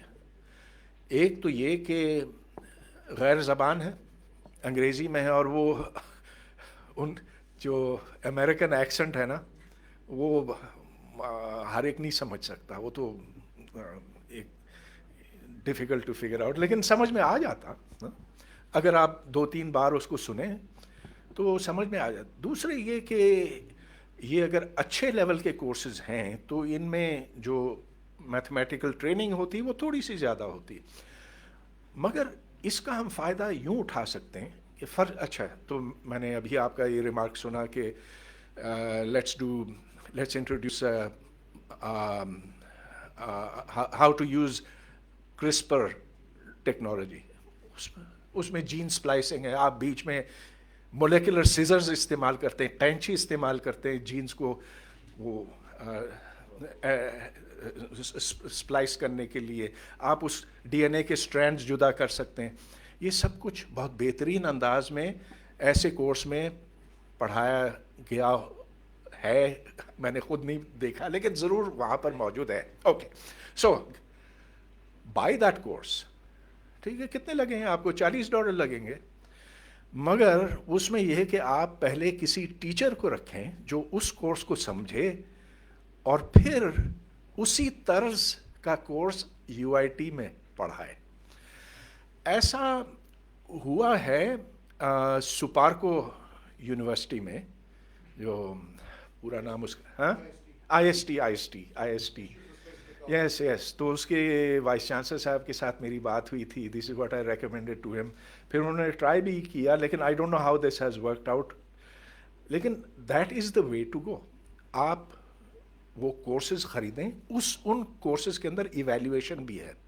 अब देखें, मैंने सैकड़ों कोर्सेज बनाए हैं, डिस्टेंस लर्निंग कोर्सेज, लेकिन मैं इवैल्यूएशन नहीं कर सकता क्योंकि मेरे पास वो रिसोर्सेज नहीं है। लेकिन उन यूनिवर्सिटियों के पास रिसोर्सेज हैं, वो ग्रेडर्स बिठा सकते हैं, उनके पास कंप्यूटर्स हैं, उनके पास पूरा इंफ्रास्ट्रक्चर है जिससे वो ये कर सकते हैं। अच्छा, तो आपने $40 का कोर्स ले लिया उनसे, टीचर ने अपने आप को उसके ऊपर ट्रेन किया, उसने पढ़ाया, या तो फिर वो अपने सवालात उसी तर्ज पर बनाएं जिस पर उसे ग्रेड किया गया, या फिर आप स्टूडेंट से कहें कि आप भी $40 का वो कोर्स खरीदें, और इन बल्क खरीदेंगे तो 40 के बजाय 20 हो जाएगा, आई don't no. This can be done for every course, पूरी। कुछ कोर्सेज तो देखें, जैसे MIT ओपन कोर्स सॉफ्टवेयर है, OCW, ओपन कोर्सवेयर, हाँ, ओपन कोर्सवेयर, हाँ, उसमें ग्रेडिंग नहीं होती। वो actually, I took a course this year, Uh-huh. because I was teaching Python. So I wanted to learn Python, the programming language.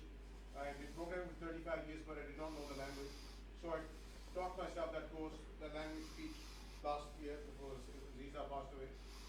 And what it does is that when you're going through the course, it gives you, when you do the assignments, it automatically grades them for you.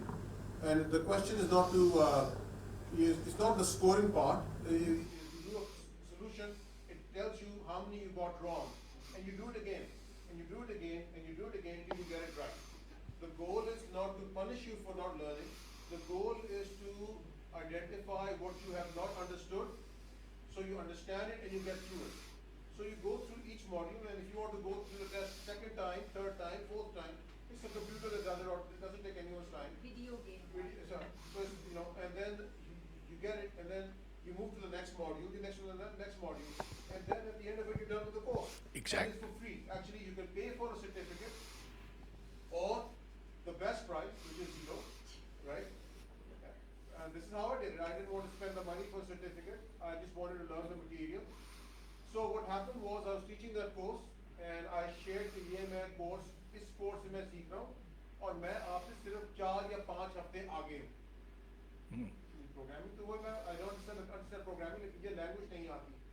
What I was really impressed is that there were 2 students, both young girls. They took that course, they enrolled in that course, the next, and you know, they outpaced me. I mean, they outpaced me. So, यानी जो मैं कर रहा था, जो मैं कर गया था, they had done it ahead of me, right? So your students can surprise you, and the oxymoron, it's a really interesting, it's a delicious oxymoron, is this is what I call assisted self-learning, right? Where you have, or communal self-learning, where you have individual courses, but you work in a community. यार देखिए मुझे नहीं समझ आए, अच्छा यार इस चीज को उस दूसरे कोर्स से देख रहे हैं, मैं समझा देता हूँ, right? So that community of learning, of, you know, what are called MOOCs, massively open online courses, it's a really interesting method. MOOCs के साथ जो failure है, because MOOCs about 5 or 10 years ago were considered as the great salvation. Over time, MOOCs have failed, and the reason they have failed is because the attrition numbers are 99% in most courses. So 100,000 students will start, और 10 लोग खत्म कर everybody else drops out. Then yaar, shadi ho rahi hai, cousin ki, I'm going to go on a trip, load shedding hui thi, there's a new TV series I want to watch, whatever else, right? But if you combine the MOOC, which is available to you as a free resource, and a community, your number starts going up. And those are the sorts of things that I think are the other part of innovation we need to bring into teaching. It makes it fun. It's also fun for us because we get exposed to new ideas, we get exposed to new material, and it's convenient. It's on your phone. It's a few clicks of it. Thank you, Shape. That is exactly the way to go. कि आप MOOCs का भी फ़ायदा उठाएं और community भी मौजूद हो, but even more than the community, the fellows over here who's saying, this is what is important for the subject. Here is what you will learn in this module. और फिर वो गाइड करे.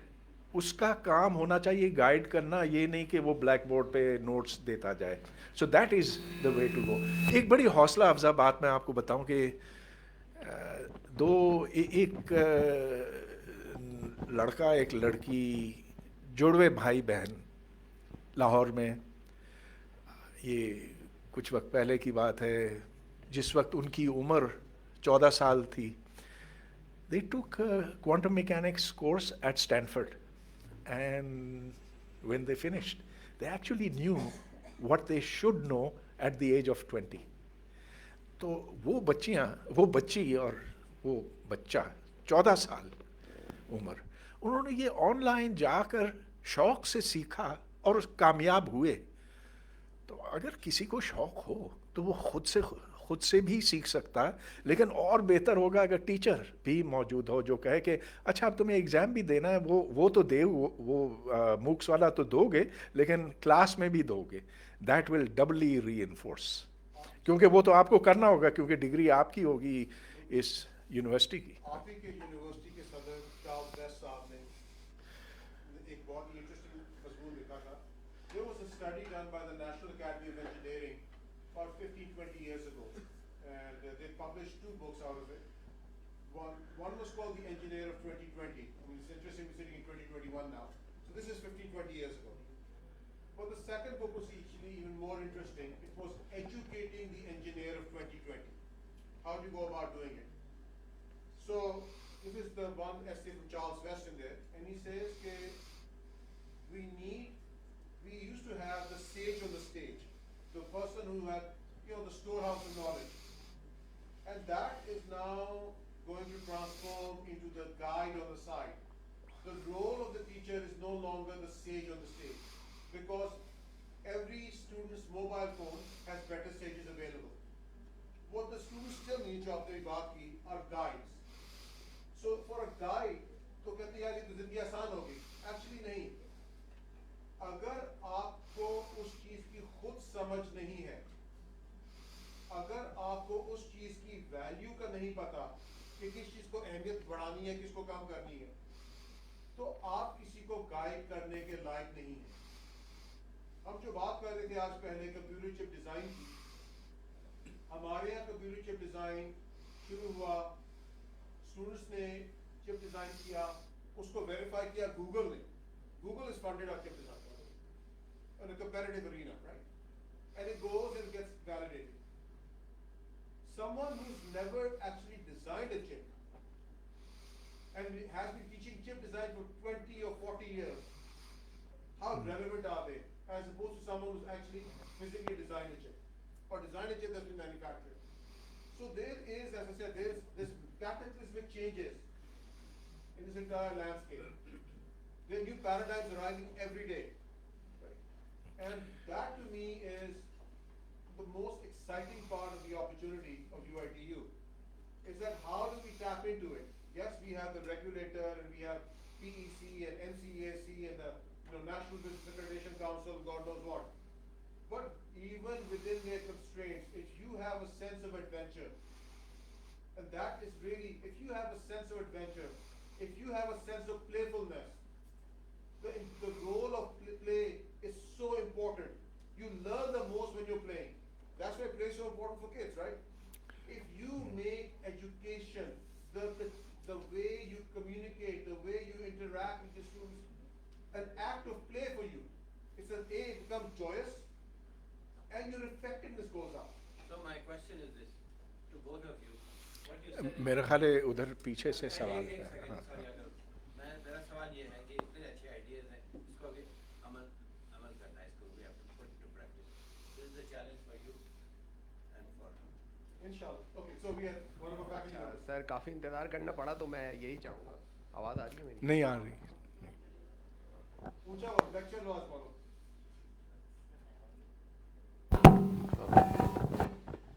तो sir थोड़ा सा time मैं फिर ले भी लेता हूँ क्योंकि इतना सब्र किया है। तो सर पहली चीज़ ये है कि वैसे तो बहुत सारी चीज़ें आपको नज़र आई कि सवाल कर रहे हैं लोग, लेकिन एक और चीज़ है जो हम ये चीज़ देख रहे हैं कि स्टूडेंट बहुत सारे बैठे हुए और पता नहीं स्टूडेंट में से सवाल आया या नहीं आया। इसी तरीके से हमारी जूनियर फैकल्टी होती है और जो मिड की फैकल्टी मेंबर्स होते हैं, उनको एक झिझक होती है सवाल पूछने से। वो डर रहे होते हैं कि मेरे सवाल पूछने का या कोई भी बात करने के प्रॉज और कॉन्स क्या होंगे और ख़ासतौर पे कॉन्स क्या होंगे। तो इस चीज़ को, इस झिझक को किस तरीके से ख़त्म किया जाए। इवन हम अपने लेक्चर के एंड में भी बच्चों से पूछते हैं भाई कोई सवाल तो नहीं है आपका, और वो कोर्स से रिलेटेड किया, और कोर्स से अगर अलग वो कुछ पूछे तो वो तो और यही सोचने लगता है कि मेरे साथ के जो लोग हैं वो मेरे साथ क्या करेंगे। दूसरा सर आप ही की बातों से मैं कंटिन्यू कर रहा हूँ जो आपने लंच से पहले बात कही थी। दूसरी चीज़ ये है कि एक एरिक एरिक्सन की थ्योरी है साइको सोशल डेवलपमेंट की, वो सबको पढ़नी चाहिए क्योंकि हमारे पास टीन एजेस बच्चे आते हैं और उस एज में जो उनका स्टेज होता है वो आइडेंटिटी और रोल कन्फ्यूजन का होता है। वो अपनी आइडेंटिटी के हिसाब से भी कंफ्यूज होते हैं और मेरा रोल क्या है। आइडेंटिटी क्राइसिस के ऊपर सर आपकी भी मैं काफ़ी वीडियोस देख चुका हूँ। एक तो हमारा ये कौम का भी मसला है कि हमें नहीं पता, हम कभी हीरोज़ अपने अरब को ले लेते हैं, उनसे इंस्पायर होने लग जाते हैं, कभी टर्किश हमारे हीरोज़ होते हैं। और आज ही सुबह सर अजीज़ अगर बैठे हैं, उन्हीं से मैं बात कर रहा था कि आते हुए मैंने एक रिक्शे पे देखा कि रिक्शे के पीछे उसने उर्तगल की तस्वीर लगाई और नीचे संजय दत्त की तस्वीर लगाई है। किसकी? संजय दत्त की। आप पता नहीं जानते, बॉलीवुड का एक्टर है संजय दत्त। वो क्या है? एक एक्टर है बॉलीवुड के। अच्छा। तो मतलब इतने कंफ्यूज हैं। फिर हम चले जाते हैं कभी अभी तो हम अफगानिस्तान से भी इम्प्रेस हो रहे हैं बहुत, हालांकि वहाँ जो चल रहा है वो पता नहीं बताने की ज़रूरत है या नहीं है। तो ये एक बहुत बड़ा मसला। प्लस रोल कि सोसाइटी में मेरा रोल है क्या और ख़ासतौर पे इस सोसाइटी में क्या है, क्योंकि इंटरनेशनली बिल्कुल अलग हो जाता है और इस सोसाइटी में बिल्कुल अलग हो जाता है। क्योंकि एक बंदा बाहर से वो बातें अगर इस सोसाइटी को समझाने लग जाए तो ये जो हमारी सोसाइटी है वो समझ नहीं पाती। और सर तीसरी जो नहीं दो काफ़ी तीसरा फिर बाद में है। ठीक है। हाँ, नहीं तो भूल जाऊंगा। अच्छा देखिए, ये बड़ी बुनियादी बात की कि स्टूडेंट्स सवाल नहीं करते हैं क्लास में, और कोई ताज्जुब की बात नहीं है क्योंकि हमारे यहाँ जो तालीम में सबसे बड़ी बात, एक फ़र्द में सबसे अच्छी बात समझी जाती है वो है फर्मा बरदारी और इताअत। मानो मानो मानो, बहस ना करो। तो ये चीज़ जो है घर से चलती है, स्कूल में पहुंचती है, स्कूल में इसको मज़ीद तक़वियत मिलती है क्योंकि टीचर्स भी ऐसे हैं जो उसी समाज के हैं और जो समझते हैं कि अगर कोई उनसे सवाल करे तो इस तरह उनकी बेइज्जती होती है। तो स्टूडेंट्स के अंदर ये झिझक है, ये एक हकीकत है। अब आपका सवाल ये है कैसे दूर किया जा सकता। तो जब मैं क्लास पढ़ाता हूँ और उस क्लास के शुरू में मैं कहता हूँ कि सवाल तुम लोगों के लिए करना ज़रूरी है, नहीं तो मैं नहीं पढ़ाऊँगा। कुछ वक्त के बाद मैं रुकता हूँ, ये समझ आया? अगर समझ आया तो बताओ मैंने क्या यहाँ साबित किया, या कोई और ऐसे। तो उनको उकसाना पड़ता है, उन्हें मजबूर करना पड़ता है। एक टीचर को चाहिए कि वो स्टूडेंट्स को मजबूर करे कि वो सवाल करे क्लास के बीच में। अब ये तो साइंस मैथमेटिक्स में, मैंने सोशियोलॉजी के कोर्सेज पढ़ाए एफसी कॉलेज में, तो उधर मैंने एक और तरीक़ा निकाला। उसमें क्लास पार्टिसिपेशन को 30 नंबर मिलते हैं 100 में से। तो मैंने अपना टीए वहाँ बिठाया और लाजिम है कि स्टूडेंट्स सवाल करें। जब कोई स्टूडेंट सवाल करता तो उसको 1 नंबर मिलता। اگر وہ سیمیسٹر کے دوران 5 سوال کرتا ہے تو 5 ہی ملیں گے. اگر 100 کرتا ہے تو 100 کو کاٹ کے 30 پر لایا جائے گا. اوکے, تو یہ چیز کافی کامیاب رہی. لیکن کچھ اسٹوڈنٹس اس قدر خوفزدہ ہیں کہ پھر بھی ان کا خوف ٹوٹ نہیں سکا, اور وہ سیمیسٹر کے آخر میں ان کے گریڈز خاصے خراب تھے. لیکن اگر اس سے بہتر کوئی طریقہ ہے آپ کے پاس تو بتائیے. مختصر یہ کہ ایک ٹیچر کے اوپر لازم ہے کہ وہ اسٹوڈنٹ سے سوال کروائے, اور آپ سے میری گزارش یہ ہوگی کہ آپ اپنے کلاسوں میں بھی یہی کریں. جہاں تک شناخت کی بات ہے, ہاں ہم بھٹکے ہوئے ہیں اب بھی. سمجھتے ہیں کہ بس ہماری شناخت جو ہے وہ عرب سے جا کر جڑتی ہے یا آج کل ترک سے ملتی ہے ادھر ادھر. بھائی حقیقت یہ ہے کہ یہاں اس خطے میں لوگ آباد تھے ہزاروں سال سے, اور ہماری شناخت وہی ہے. کوئی پتہ نہیں سینٹرل ایشیا سے آیا, کوئی عرب سے آیا, زیادہ تر تو ادھر ہی کے ہم ہندو تھے نا, تو ہندو سے ہم مسلمان بن گئے, اور وہ کچھ نہیں بھی ہوئے. تو میرا خیال ہے کہ انسان کو انسان کے طور پر ہی پہچاننا چاہیے. یہ باقی چیزیں جو ہیں ادھر ادھر کی ہیں, اتفاق ہے. کیا آپ نے اپنی مرضی سے یہ چاہا کہ آپ کے والدین یہ ہوں, مسلمان ہوں یا ہندو ہوں؟ نا, یہ محض اتفاق ہے. تو اس چیز کو ہمیں بھولنا چاہیے, شناخت کے بارے میں فکر کرنا چھوڑ دیں. یہ اچھا, تیسرا سوال کیا؟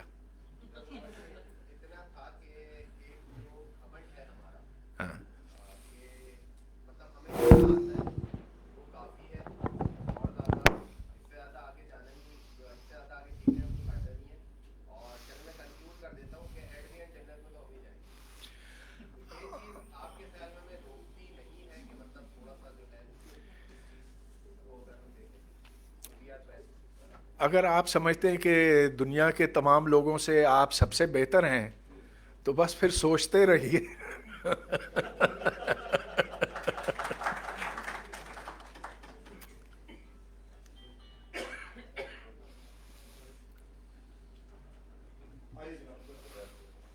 سر ایک چیز میں شیئر کروں گا, سر نے بتایا تھا تو میرے پاس 3 سال پہلے جو ہے 80 اسٹوڈنٹس آئے تھے کمپیوٹر سائنس کے, اور فرسٹ ٹائم لوگوں نے پائتھن اسٹارٹ کی. تو میں نے ان کو باؤنڈ کیا تھا کہ کورسیرا کے سرٹیفکیٹ لازمی کریں. 80 سرٹیفکیٹس میرے پاس ان کے منہ میں آتے, اور ان لوگوں نے فرسٹ سیمسٹر کے اندر ریکمینڈیڈ سسٹم بنائے تھے آرٹیفیشیل انٹیلیجنس کے. اور اب میرے پاس 7 سیمسٹر میں وہ اسٹوڈنٹس ہیں, اور ان میں سے 30% اسٹوڈنٹس جو ہیں وہ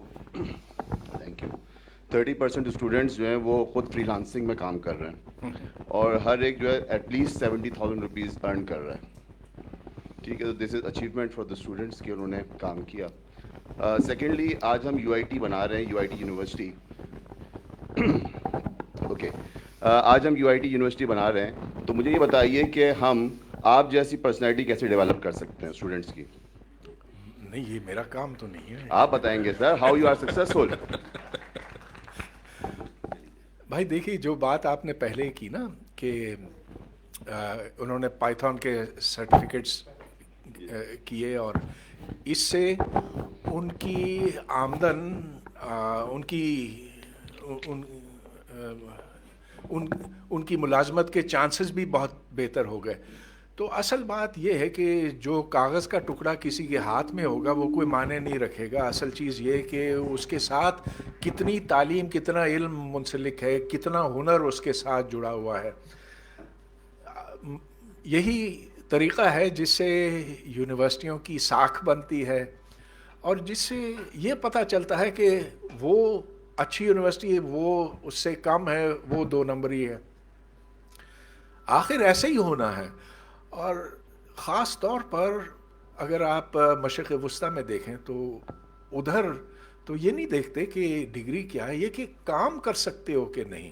تو جہاں زیادہ سلیکٹیو مارکیٹ ہوگی, جہاں زیادہ اس کی سمجھ ہوگی, ادھر زیادہ ڈسکرمنیشن اس طرح کی ہوگی کہ وہ اچھے اور برے میں فرق کر سکیں گے.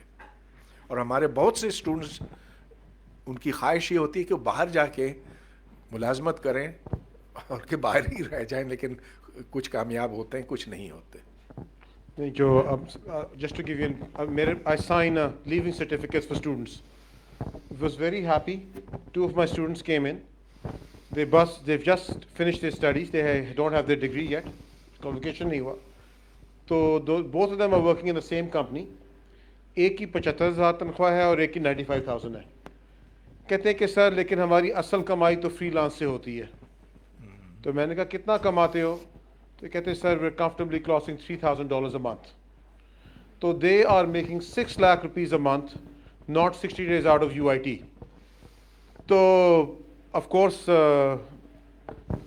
जब ऐसे कोई स्टूडेंट्स आए तो उनको फ़ायदा निकालना चाहिए. So I said कि I need you to do a couple of things. I want you to try to sponsor a couple of scholarships at UIT. आपके छोटे भाई बहन पढ़ते हैं. And then gather your class fellows to do it. तो आप भी ये करो. मैंने कहा secondly, why don't you come and start doing a workshop? How you can get, तो सर कहते हैं कि sir we're organizing that. Probably in a month or so we'll be in a state that we can now try to bring more people into how we've been doing this. So when you recognize students like that, celebrate them. Give them a platform. You know, we can arrange a session. इस classroom में कहते हैं उसमें कहते हैं in a lecture hall or even in a classroom. Have them come and do it. Right? Okay. Very good. बिल्कुल ठीक है, बिल्कुल. So I think that we're about to wrap up, but no, well नहीं, वो मैं कह रहा हूँ ना कि अभी हमको आधा घंटा लगे रैप अप करने. हाँ, बिल्कुल जनाब. ये नहीं, इसलिए मैंने आधा घंटा लगता है. अस्सलाम वालेकुम, सलमान नाम है सर मेरा. सर हमारा जो मौजूदा निज़ाम है तालीम का, उसके हवाले से सवाल था मेरा कि हमारे यहाँ HEC ले लें या HEC नहीं सॉरी PEC ले लें, PMDC ले लें, इन लोगों ने कुछ क्राइटेरिया सेट किए हुए. से PEC ने पहले माजी में 50% रखा हुआ था कि प्रीवियस एजुकेशन में आपके इंटरमीडिएट में जो परसेंटेज आएगी वो 50 होगी तो वो आपको अलाउ करेगा. राइट नाउ अब उन्होंने बढ़ा के क्राइटेरिया 60 कर दिया, मे बी फ्यूचर में 70 कर दिया जाए. तो मेरा एक अपना नज़रिया है इसको देखने का, वो ये कि हमारे पास जो स्टूडेंट्स हैं मुमकिन है कि माजी में कुछ गलतियां कर बैठे हों, तो उनको मुस्तकबिल में उसकी सज़ा क्यों दी जा रही है. तो इस हवाले से हमारे पास जब UIT यूनिवर्सिटी आगे जा रही है तो इस हवाले से क्या हम कुछ कर सकते हैं, क्या हमें कुछ इस तरह करना चाहिए? जी देखें, एक तो ये कि शायद किसी से कोई एग्ज़ाम मिस कर गया हो, बहुत ब्रिलियंट स्टूडेंट हो, एग्ज़ाम भूल गया हो या कोई ख़ानदान को मौत हो गई हो, जो भी. इसीलिए अब मुख्तलिफ़ इदारे अपना ही टेस्ट रखते हैं और उस टेस्ट की बिना पर वो तय करते हैं कि इसको इदारे में दाखिला मिले या ना मिले.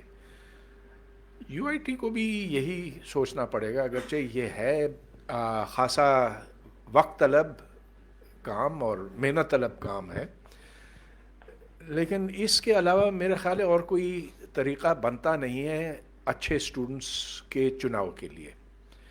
आप ये देखें कि मैंने IIT का ज़िक्र किया कि कितना सिलेक्टिव होता है, लेकिन हर जगह आप ईरान में देखें तो जो नेशनल सिलेक्शन है यूनिवर्सिटी एंट्रेंस के लिए बड़ा सख्त होता, और उधर भी स्टूडेंट्स दीवानगी की हद तक उस टेस्ट की तैयारी में लगे रहते हैं. और अच्छी बात यह है कि जब आप इम्तिहान की तैयारी करते हैं ना, तो कुछ कुछ आप उस सब्जेक्ट को भी सीख लेते हैं. अब मसला ये बनता है कि UIT क्योंकि एक छोटा इदारा है, तो इसमें अब मुझे पता नहीं आपके पास कितने रिसोर्सेज होंगे, मगर देखें अगर डिपार्टमेंट लेवल पर भी ये किया जाए. जब मैं चेयरमैन था तो मैं बिल्कुल इस पर मुसद था कि हम MPhil के दाखिले नहीं करेंगे बग़ैर टेस्ट के. तो फिर टेस्ट हमने किया, वाहिद डिपार्टमेंट था पूरी यूनिवर्सिटी में, लेकिन हमने अपने तौर पर ये टेस्ट वहाँ पर स्टूडेंट्स का लिया और कुछ उससे ख़ासा फ़र्क पड़ा. तो आप भी यही करें. अब टेस्ट किस तरह के हों, यूनिवर्सिटी एंट्रेंस के जैसे आम तौर पर होते हैं, उस पैटर्न पे आप कुछ करें.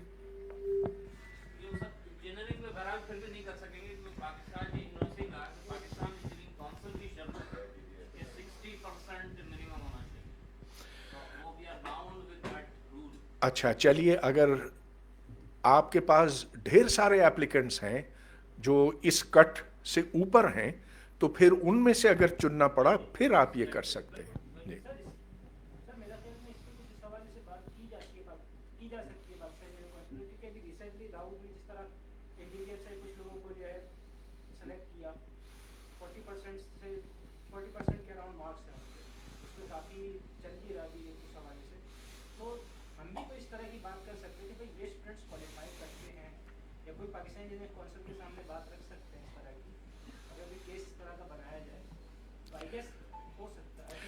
जी बिल्कुल, और हो सकता है और करना चाहिए। आपको, आपने अखबार में भी पढ़ा होगा कि अब बोर्ड के इम्तिहान में वो 1100 में से 1100 लेने लगे हैं। कई स्टूडेंट्स हैं फुल मार्क्स 1100 से ज़्यादा। हाँ हाँ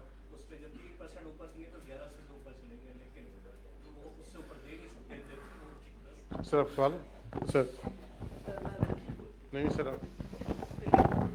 इस सिलसिले में मेरी एक तजवीज़ है कि आपकी जो टोटल इनटेक है वो पता है आपको कि यूनिवर्सिटी में फ़र्ज़ कीजिए इस वक्त उस्मान में हम 350 तालिब इल्म एडमिट करते हैं हर साल, तो एक certain number of students seats उनके लिए रखे जाएँ जो उस बैच में पास नहीं हुए बल्कि अर्लियर बैच में। फॉर एग्जांपल रेगुलर स्टूडेंट्स जो कि फ्रेश इंटरमीडिएट से आए हैं उनकी हम सीट्स 320 रख लें अगर 350, और बाकी 30 सीट्स ऐसे तालिब इल्मों के लिए रखें जो पिछले सालों में इंटरमीडिएट किया था लेकिन एडमिशन नहीं ले पाए थे, तो प्रॉबली इस तरीके से अकोमोडेट कर सकते हैं हम।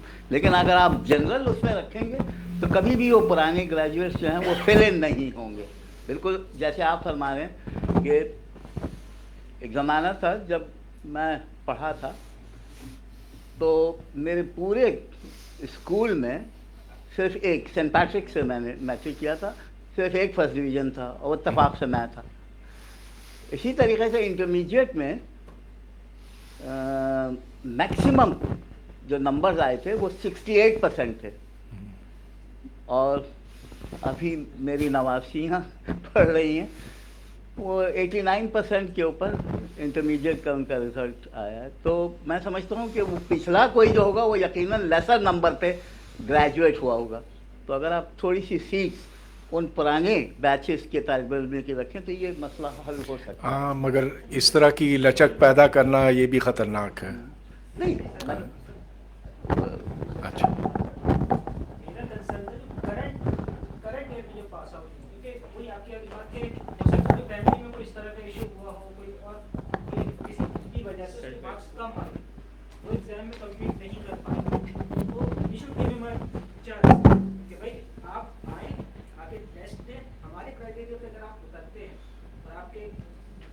बेसिक तो कुछ ना कुछ क्राइटेरिया हमारा हो जाएगा, मगर why 60%? Why not 33? Why not 40? मैं ऐसा बात नहीं करता। जी ठीक है, देखें कट तो खैर उसका फ़ैसला आप ही करेंगे, लेकिन बुनियादी बात यह है कि अगर आपको अच्छी स्टूडेंट बॉडी मिलती है तो टीचर भी उसी हिसाब से ज़्यादा मोटिवेटेड होता और टीचिंग की क्वालिटी भी उसी हिसाब से बेहतर होती है। तो it is in the interest to get a good strong student body.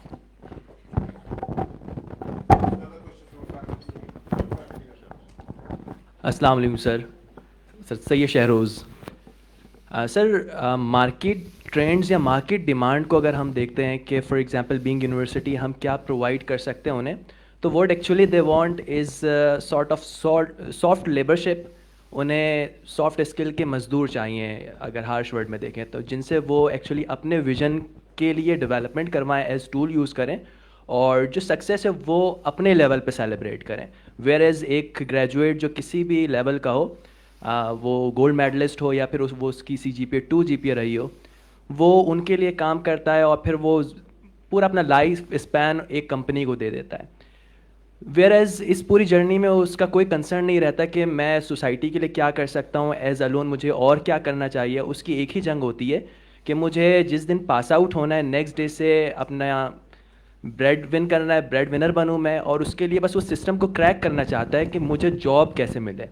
تو ویئر ایز رازق اللہ تعالیٰ اس چیز پہ بینگ مسلم میرا ایمان ہے, ہم سب کا ہونا چاہیے. ہم سوسائٹی کے لیے کیا کر سکتے ہیں, اور ایکچولی کون کون سی ایسی چیزیں ہیں جس میں ہمیں ایز اے اسٹوڈنٹ ڈیولپمنٹ کرنی چاہیے. انڈیویجول لیول پہ کوئی نہیں کر سکتا, بٹ یونیورسٹی لیول پر ہم اس کو اپنے ویژن کا پارٹ بنا سکتے ہیں. تو میں چاہوں گا آپ اس میں بھی تھوڑی سی ڈائریکشنز ہمیں دیں کہ ہم جسٹ سافٹ لیبر نہ بنا رہے ہوں, ہم واقعی ہیروز بنا رہے ہوں. فار ایگزامپل ہم جتنے ہیروز کو مطلب پوائنٹ کرتے ہیں ارسپیکٹو وہ کس ڈومین کے تھے, اگر ٹیکنالوجی سے اٹھائیں یا پھر ریلیجن پوائنٹ آف ویو سے اٹھائیں یا پھر مے بی کسی بھی کانٹیکس میں اٹھائیں, تو ان میں سے 1% شاید ایسے رہے ہوں جن کی وکٹری کے ریزن شاید ان کی جابز ہوں. ویئر ایز ادر اسپیکٹس میں ہم کوٹ ان کو کر رہے ہوتے ہیں جنہوں نے بیونڈ سم تھنگ کیا ہو. لیکن جو ٹولز, جو چیز پلان ہم کر رہے ہیں لیسن پلان سے لے کے ڈے اینڈ تک, انفیکٹ یونیورسٹی کی سکسیس کرائٹیریا کی بھی ہم دیکھتے ہیں کہ ہماری المز فلانی جگہ جاب کر رہی ہے اس پوزیشن پہ, ہمارا پلیسمنٹ ریشو یہ ہے. تو ہم اپنے کرائٹیریا کو, اپنے روبرکس کو غلط ڈائمینشن میں سیٹ کرتے ہیں اور پھر ایکسپیکٹ کر رہے ہوتے ہیں کہ جو چیز ڈلیور ہوگی وہ کچھ اور ہوگی. تو اس میں سر یہ بات آپ کی بہت ٹھیک ہے کہ جو سافٹ لیبر آپ نے لفظ استعمال کیا نا, بڑا اچھا لگا مجھے کہ کسی ملٹی نیشنل میں آپ جا کر مینٹیننس انجینئر لگ جاتے ہیں ٹیلی کمیونیکیشنز کے لیے, نوکری لگ گئی, کوئی اس میں انوویشن نہیں, کوئی بڑا کام نہیں, لیکن ٹھیک ہے پیٹ پالنے کے لیے کافی ہے. ہاں ٹھیک ہے, ایسا ہوگا 80% کے لیے, 90% کے لیے. آخر ہمیں ضرورت تو پڑتی ہے نا کہ کوئی سیل فون ٹاورز کو مینٹین کرے یا کوئی اس طرح کے مینٹیننس کے کام کرے, تو that's not a bad thing, وہ اچھی بات ہے. اب جو زیادہ صلاحیت کے حامل ہیں وہ پھر اپنی کمپنی جا کر خود بنا سکتے ہیں, فری لانسنگ کر سکتے ہیں, اور اگر بہت ہی زیادہ ذہین ہیں تو کوئی ایسا چپ ڈیزائن کر سکیں جو ان کو آسمان تک پہنچا دے. ایسے میرے ایک دوست ہیں عتیق رضا, سلیکون ویلی میں ڈیزائنڈ ہز اون چپ. اب پتہ نہیں اب وہ کتنے $1 بلین کا مالک ہے کیا, اب پتہ نہیں, پوچھا نہیں اس سے. But these are rare stories of success. آپ کا جو دوسرا سوال ہے نا کہ ایک یونیورسٹی سماج کو, معاشرے کو کیسے بدلے, تو یہ تو آپ کے اقدار کے اوپر منحصر ہے, کس چیز کو آپ اچھا سمجھتے ہیں, کس کو برا. میری نظر میں بہت سی برائیاں ہیں جن کا کھل کر ہمیں سامنا کرنا چاہیے. پہلی بات تو یہ کہ ہمارے معاشرے میں مذہبی تعصب بہت زیادہ ہے. ہم نے اپنے بڑے بڑے لوگوں کو قبول کرنے سے انکار کیا ہے, جو ادھر غیر مسلم ہیں ان کی زندگیاں جیرن کر دی ہیں. تو اس کو کھل کر چلو اس کا مقابلہ کرتے, کہو اس کو کہ یہ برا ہے, کہو کہ اس معاشرے میں عورتوں کے اوپر ظلم ہوتا ہے, بہت ظلم ہوتا ہے, اور اس کی نشاندہی کرو اور کہو کہ یہ بات غلط ہے. تو ایسی چیزیں یہ پھر آپ کے اقدار کے اوپر ہے. کچھ لوگ سمجھتے ہیں کہ یہ تو اچھا ہے کہ جو مسلمان نہیں ان کے سر پر ڈنڈا مارو, ان کو مسلمان بناؤ, تو وہ چلو پھر وہ بھی کر سکتے ہیں. تو it all depends upon your value system. لہٰذا میرے پاس کوئی نسخہ نہیں ہے کہ UIT کو کیا کرنا چاہیے سماج کو سدھارنے کے لیے. تو میرا خیال ہے ایک فرد کی سوچ کے مطابق ہوتا ہے. آگے دیکھیں اس میں جسٹ ٹو ایڈ, دیکھیں جو ہمارے مسائل ہیں, some of them are unique and some of them are actually common in other places too. تو what I talked about earlier کہ ہم post colonial society ہیں, ہمارے یہاں corruption ہے, اور اس کے بعد post colonial کے بعد we went to imperialism and all that. So there are other places that are tackling this too. They're tackling this in a different way, and we can learn from them. And the one example I talk about is Asisi in Ghana. Africa میں جو corruption ہے, I mean اس کے بعد پاکستان آپ کو بہت ہی صاف ستھرا لگنے لگ جاتا ہے, رائٹ. لیکن جب انہوں نے سیشی جس نے بنائی, he made a lot of money at Microsoft, he was working there, went back, partnered with Olin, partnered with other schools. And what they decided was whatever happens outside the walls of Asishi, they may not be able to control. لیکن ہمارے یہاں ایک لفظ ہے which is what they used.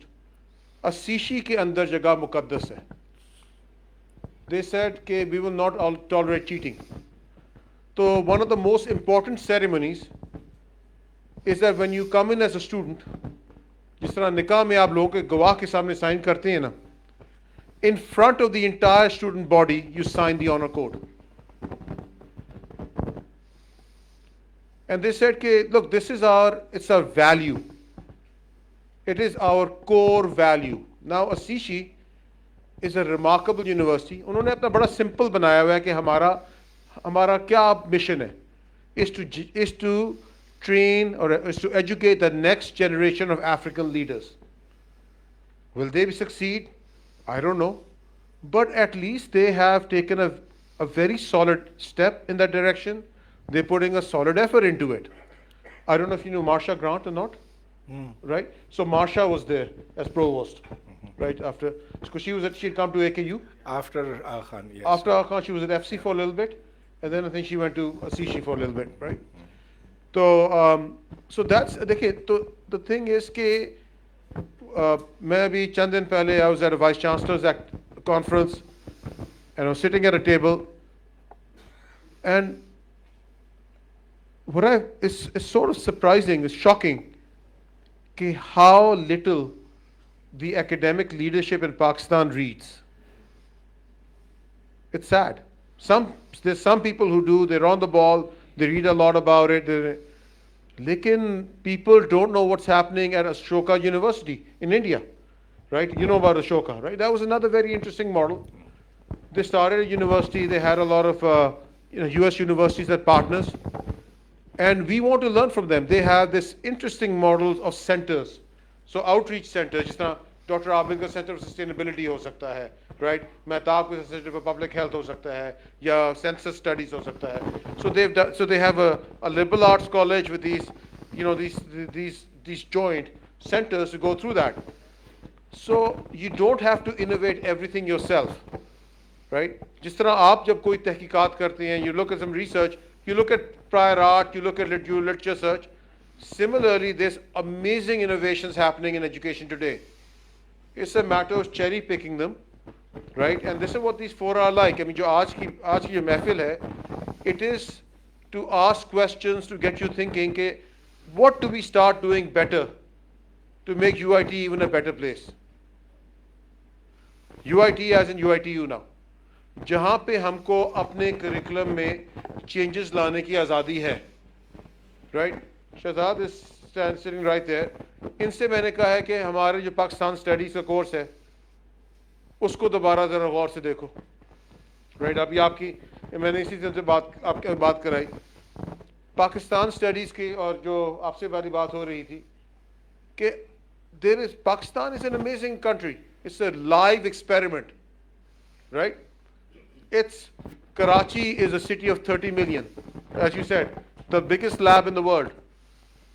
Pakistan studies should be probably the most fun course on campus.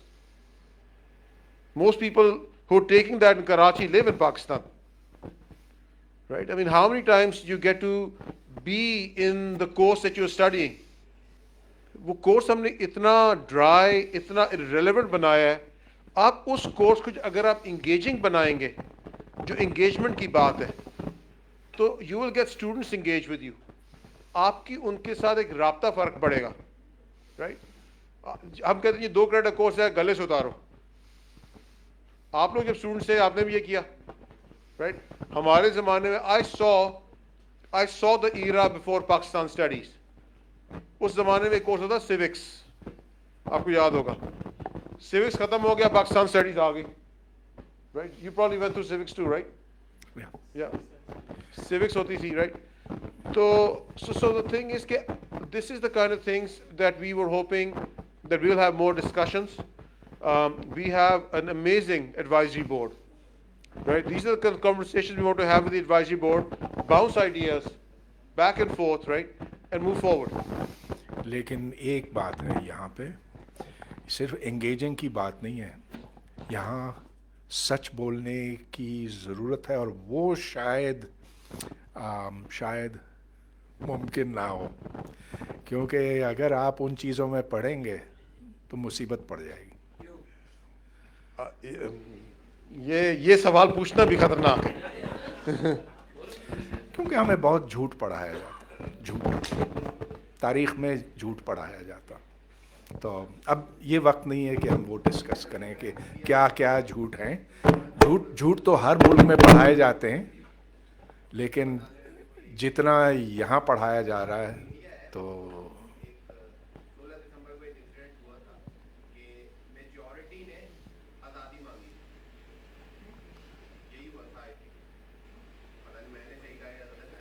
क्या कि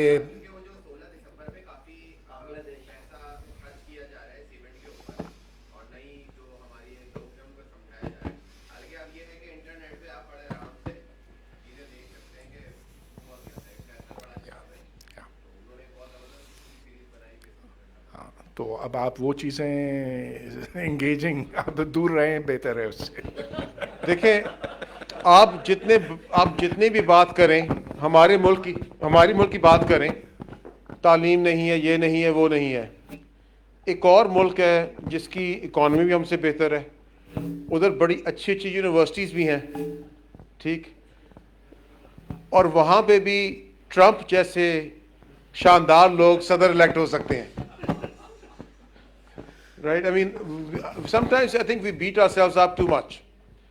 जब आप कहो कि यार जहाँ पढ़े लिखे लोग हैं, अंगूठा छाप नहीं है, वहाँ पे जब ट्रंप जैसे लोग इलेक्ट हो सकते हैं, तो maybe we're not doing all that bad. I know we're not doing good.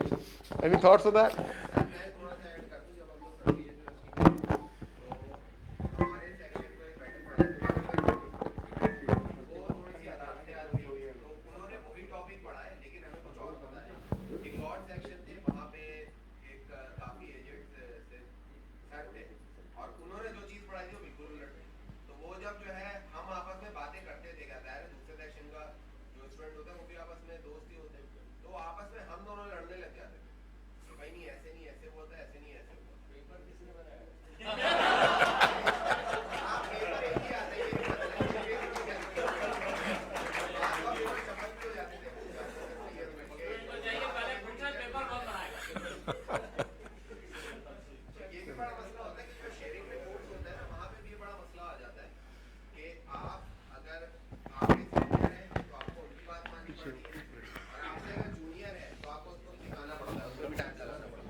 Assalamu alaikum, sir. Myself, Kulsum. I'm a newcomer. I'm doing computer engineering over here. It's my first semester. My query is that how can we make our education system easier for students? Because हम ये चीज़ देखते हैं कि जो लोग पाकिस्तान में doctor बनना चाहते हैं, इंजीनियर बनना चाहते हैं, वो इस चीज़ को ज़्यादा प्रेफर करते हैं कि वो कहीं बाहर जाकर पढ़ें, और वो उसको ज़्यादा इजी वे में बाहर से डॉक्टर या इंजीनियर बनकर आ जाते हैं, क्योंकि आई गेस वहाँ की पढ़ाई और वहाँ का जो एजुकेशन सिस्टम है वो इजी है और बेहतर है हमारे कंपैरिजन में। दैट्स वाई स्टूडेंट्स को ज़्यादा प्रेफर करते हैं, और ऐसा है भी। Because I am a newcomer, तो मैंने सीनियर से काफ़ी गाइडेंस ली, क्योंकि लेते हैं कि आपका एक्सपीरियंस कैसा है और आप हमें क्या एडवाइस करोगे, कैसे मोटिवेट करोगे। तो काफ़ी स्टूडेंट, हर कोई अपना एक्सपीरियंस देता है, but lots of students says that we are in depression, there is lots of bundle of pressure हमारे ऊपर है, और जो है कि काफ़ी ऐसे हैं दैट लिटरली वो इस स्टेज पे हैं कि वो मेडिसिन ले रहे हैं। और ये सुन के मैं थोड़ा डर गई थी, बट मैं यही पूछना चाहती हूँ आपसे कि अगर आप UIT को देखें तो आप ऐसा क्या चीज़ बोलेंगे कि आप उससे हमारी एजुकेशन सिस्टम को ईजियर बनाए, कि वो बर्डन ना बने बल्कि वो हमारे लिए एक इंस्पिरेशन हो, बल्कि वो हम उसको उस वे में कर सकें कि वो हमारे लिए प्रेशर ना हो बल्कि एंटरटेनमेंट की वे में हो, कि हम उसको ज़्यादा अच्छे से एब्जॉर्ब और इनहेल कर सकें। मुझे पता नहीं आपको किसने बताया कि बाहर डिग्री आसानी से मिलती है। असल में तो किसी अच्छी यूनिवर्सिटी से एक डिग्री लेना जान जोखों का काम होता, बड़ी मेहनत करनी पड़ती है, इतनी ज़्यादा कि लोगों का, स्टूडेंट्स का जहनी तवाज़ुन भी बाज़ दफ़ा बिगड़ जाता। यहाँ आप डिग्री बड़ी आसानी से ले सकते हैं, बाज़ जगहों पे इतनी आसानी से कि कुछ सीखे बगैर आपको सर्टिफिकेट या डिग्री मिल जाता। तो ऐसा बिल्कुल नहीं है। जितनी अच्छी यूनिवर्सिटी होगी उसी हिसाब से स्टूडेंट से ज़्यादा मेहनत कराई जाएगी। नहीं, उसमें let me just add, MIT used to have student suicides at a huge rate. They actually put junglas around the top of buildings so people would have a more difficult time jumping off, right? So this is it. Now, aapne jo sawal pucha, again, we've been looking into it. And I'm glad you brought the question up. I forgot to mention this. So there are different rankings. Most rankings are, junk in, junk out. But some people put some effort into it. So one of the colleges that does seem very interesting is a place called Pomona, in California. So Pomona is a very interesting college that in terms of workload, it's really high. ठीक है, रगड़ा बहुत है. But what's surprising me is that in terms of student happiness, it is also very high.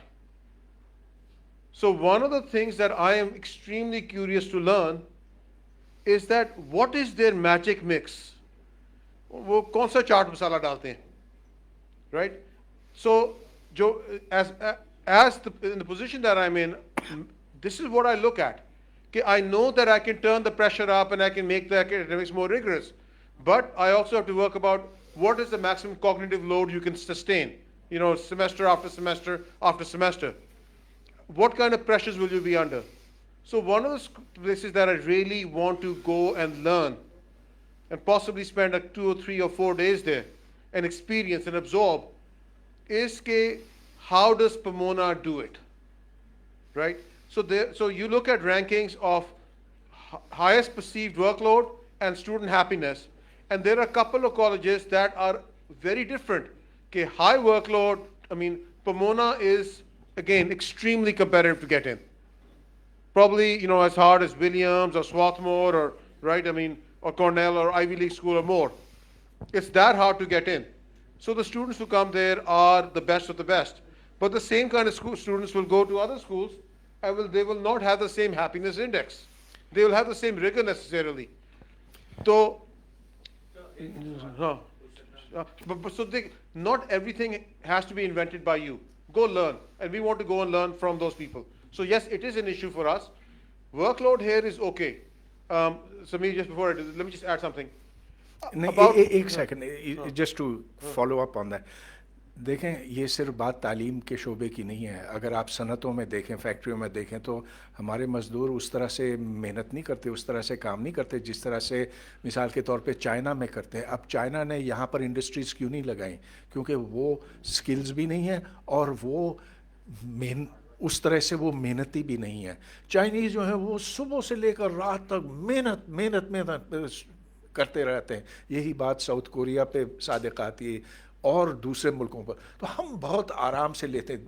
साल में पता नहीं कितनी छुट्टियां होती हैं. ईद के लिए जाते हैं तो है 3 दिन की छुट्टी, 3 हफ्ते के लिए, 2 हफ्ते के लिए गायब रह जाते हैं. तो these are work habits that have to be greatly improved. आप ये ना सोचें कि किस तरह से यहाँ डिग्री आसान की जाए, ये आप सोचें कि हम ज़्यादा मेहनत किस तरह से करवा सकें स्टूडेंट से. सर उसमें एक और हाँ, सियालकोट में, हाँ. अच्छा, नहीं, जो आप बात कर डॉक्टर साहब, बिल्कुल सर, जो बच्चे के, so when I was at NED, we had a person who came from the US and with some really interesting numbers. So he said, let's take out the outlier schools, which is the IITs and the Caltechs. And he said, if we're both undergrads in the US and Pakistan and in India.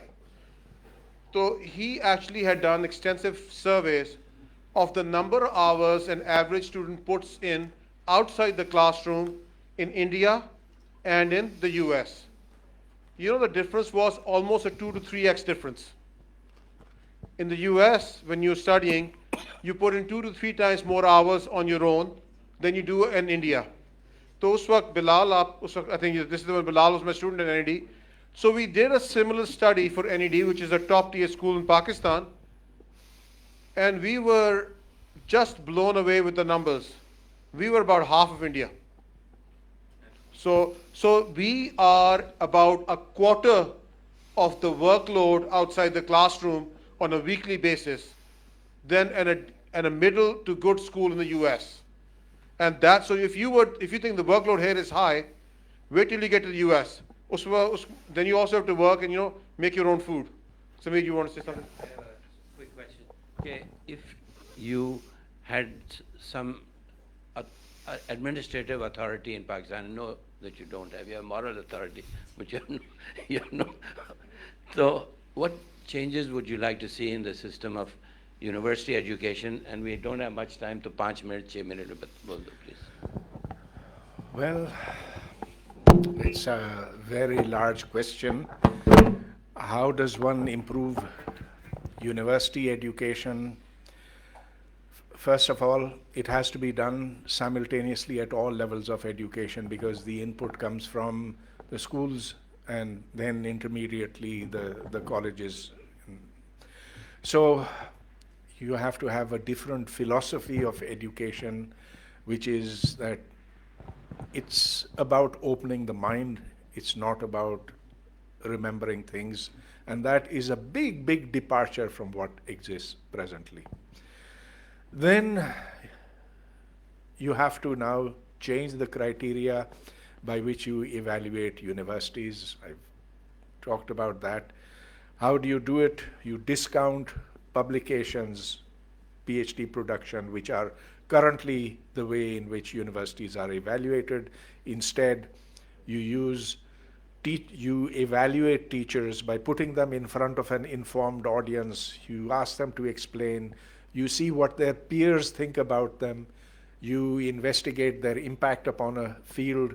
You see how active they have been in industry, whether they have generated a company, whether you have to be flexible in judging people, but your way of selecting university teachers is absolutely critical. So instead of focusing exclusively on infrastructure, I would say focus on the human dimension first. That is what really matters. And then ultimately, it is the nature of your industry, how much it wants to absorb the products of universities and how it can be useful to them. You cannot have universities producing people who then have no jobs in that country. And so if students want to go into a particular area, so let's talk about chip design. Okay, there is no chip manufacturing plant in Pakistan, and there will not be, and it makes no sense. Yet it does make sense because there are places in Singapore, in Korea, China, which will look at good chips, competitive ones designed for a specific purpose, and they will buy it off you. And if what you've done is good, then that student benefits individually, the teacher benefits, the university benefits. And so it has to be done in a very intelligent way.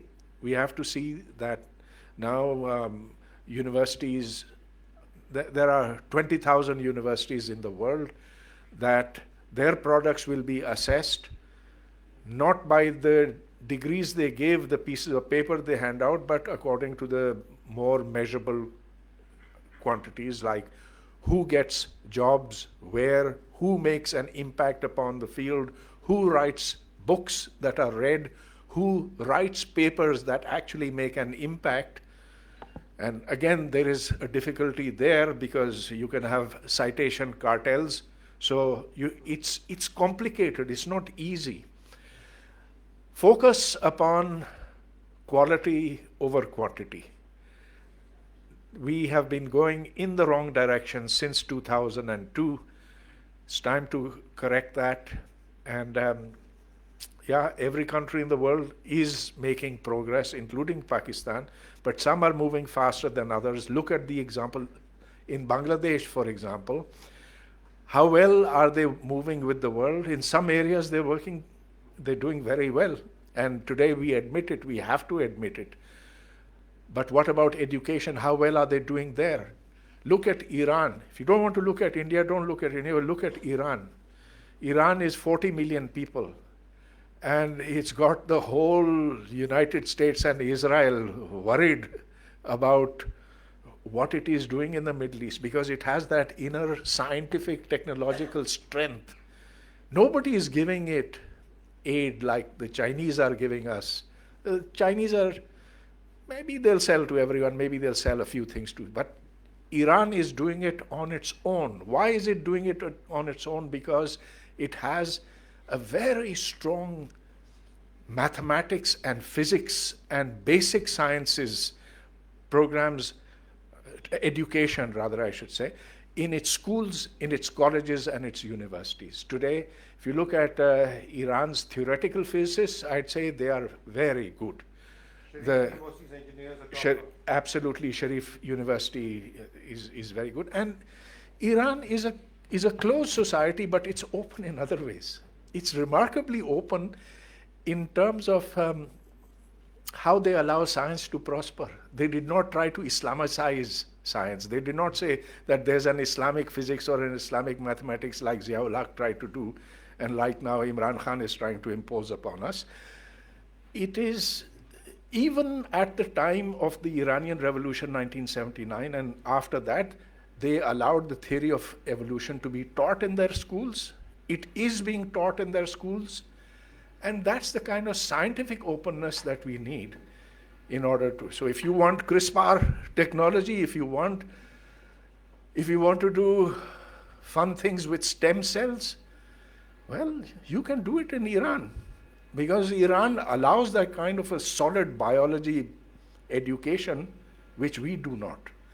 And so there are things to be learned by looking at our neighbors. Look here, look there, but don't look at Afghanistan. Thank you.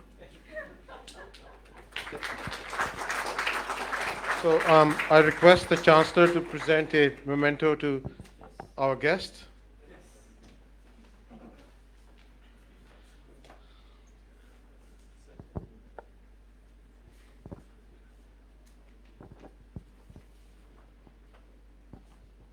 Somebody, can you take a picture?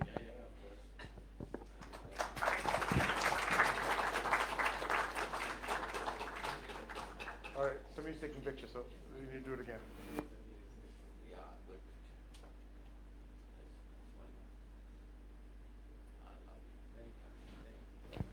All right, thank you so much for being here this afternoon and this morning. And you know, it's a really big day for us. We've inaugurated UIT University. And Chancellor Saab, if you want to say a few words to everyone here.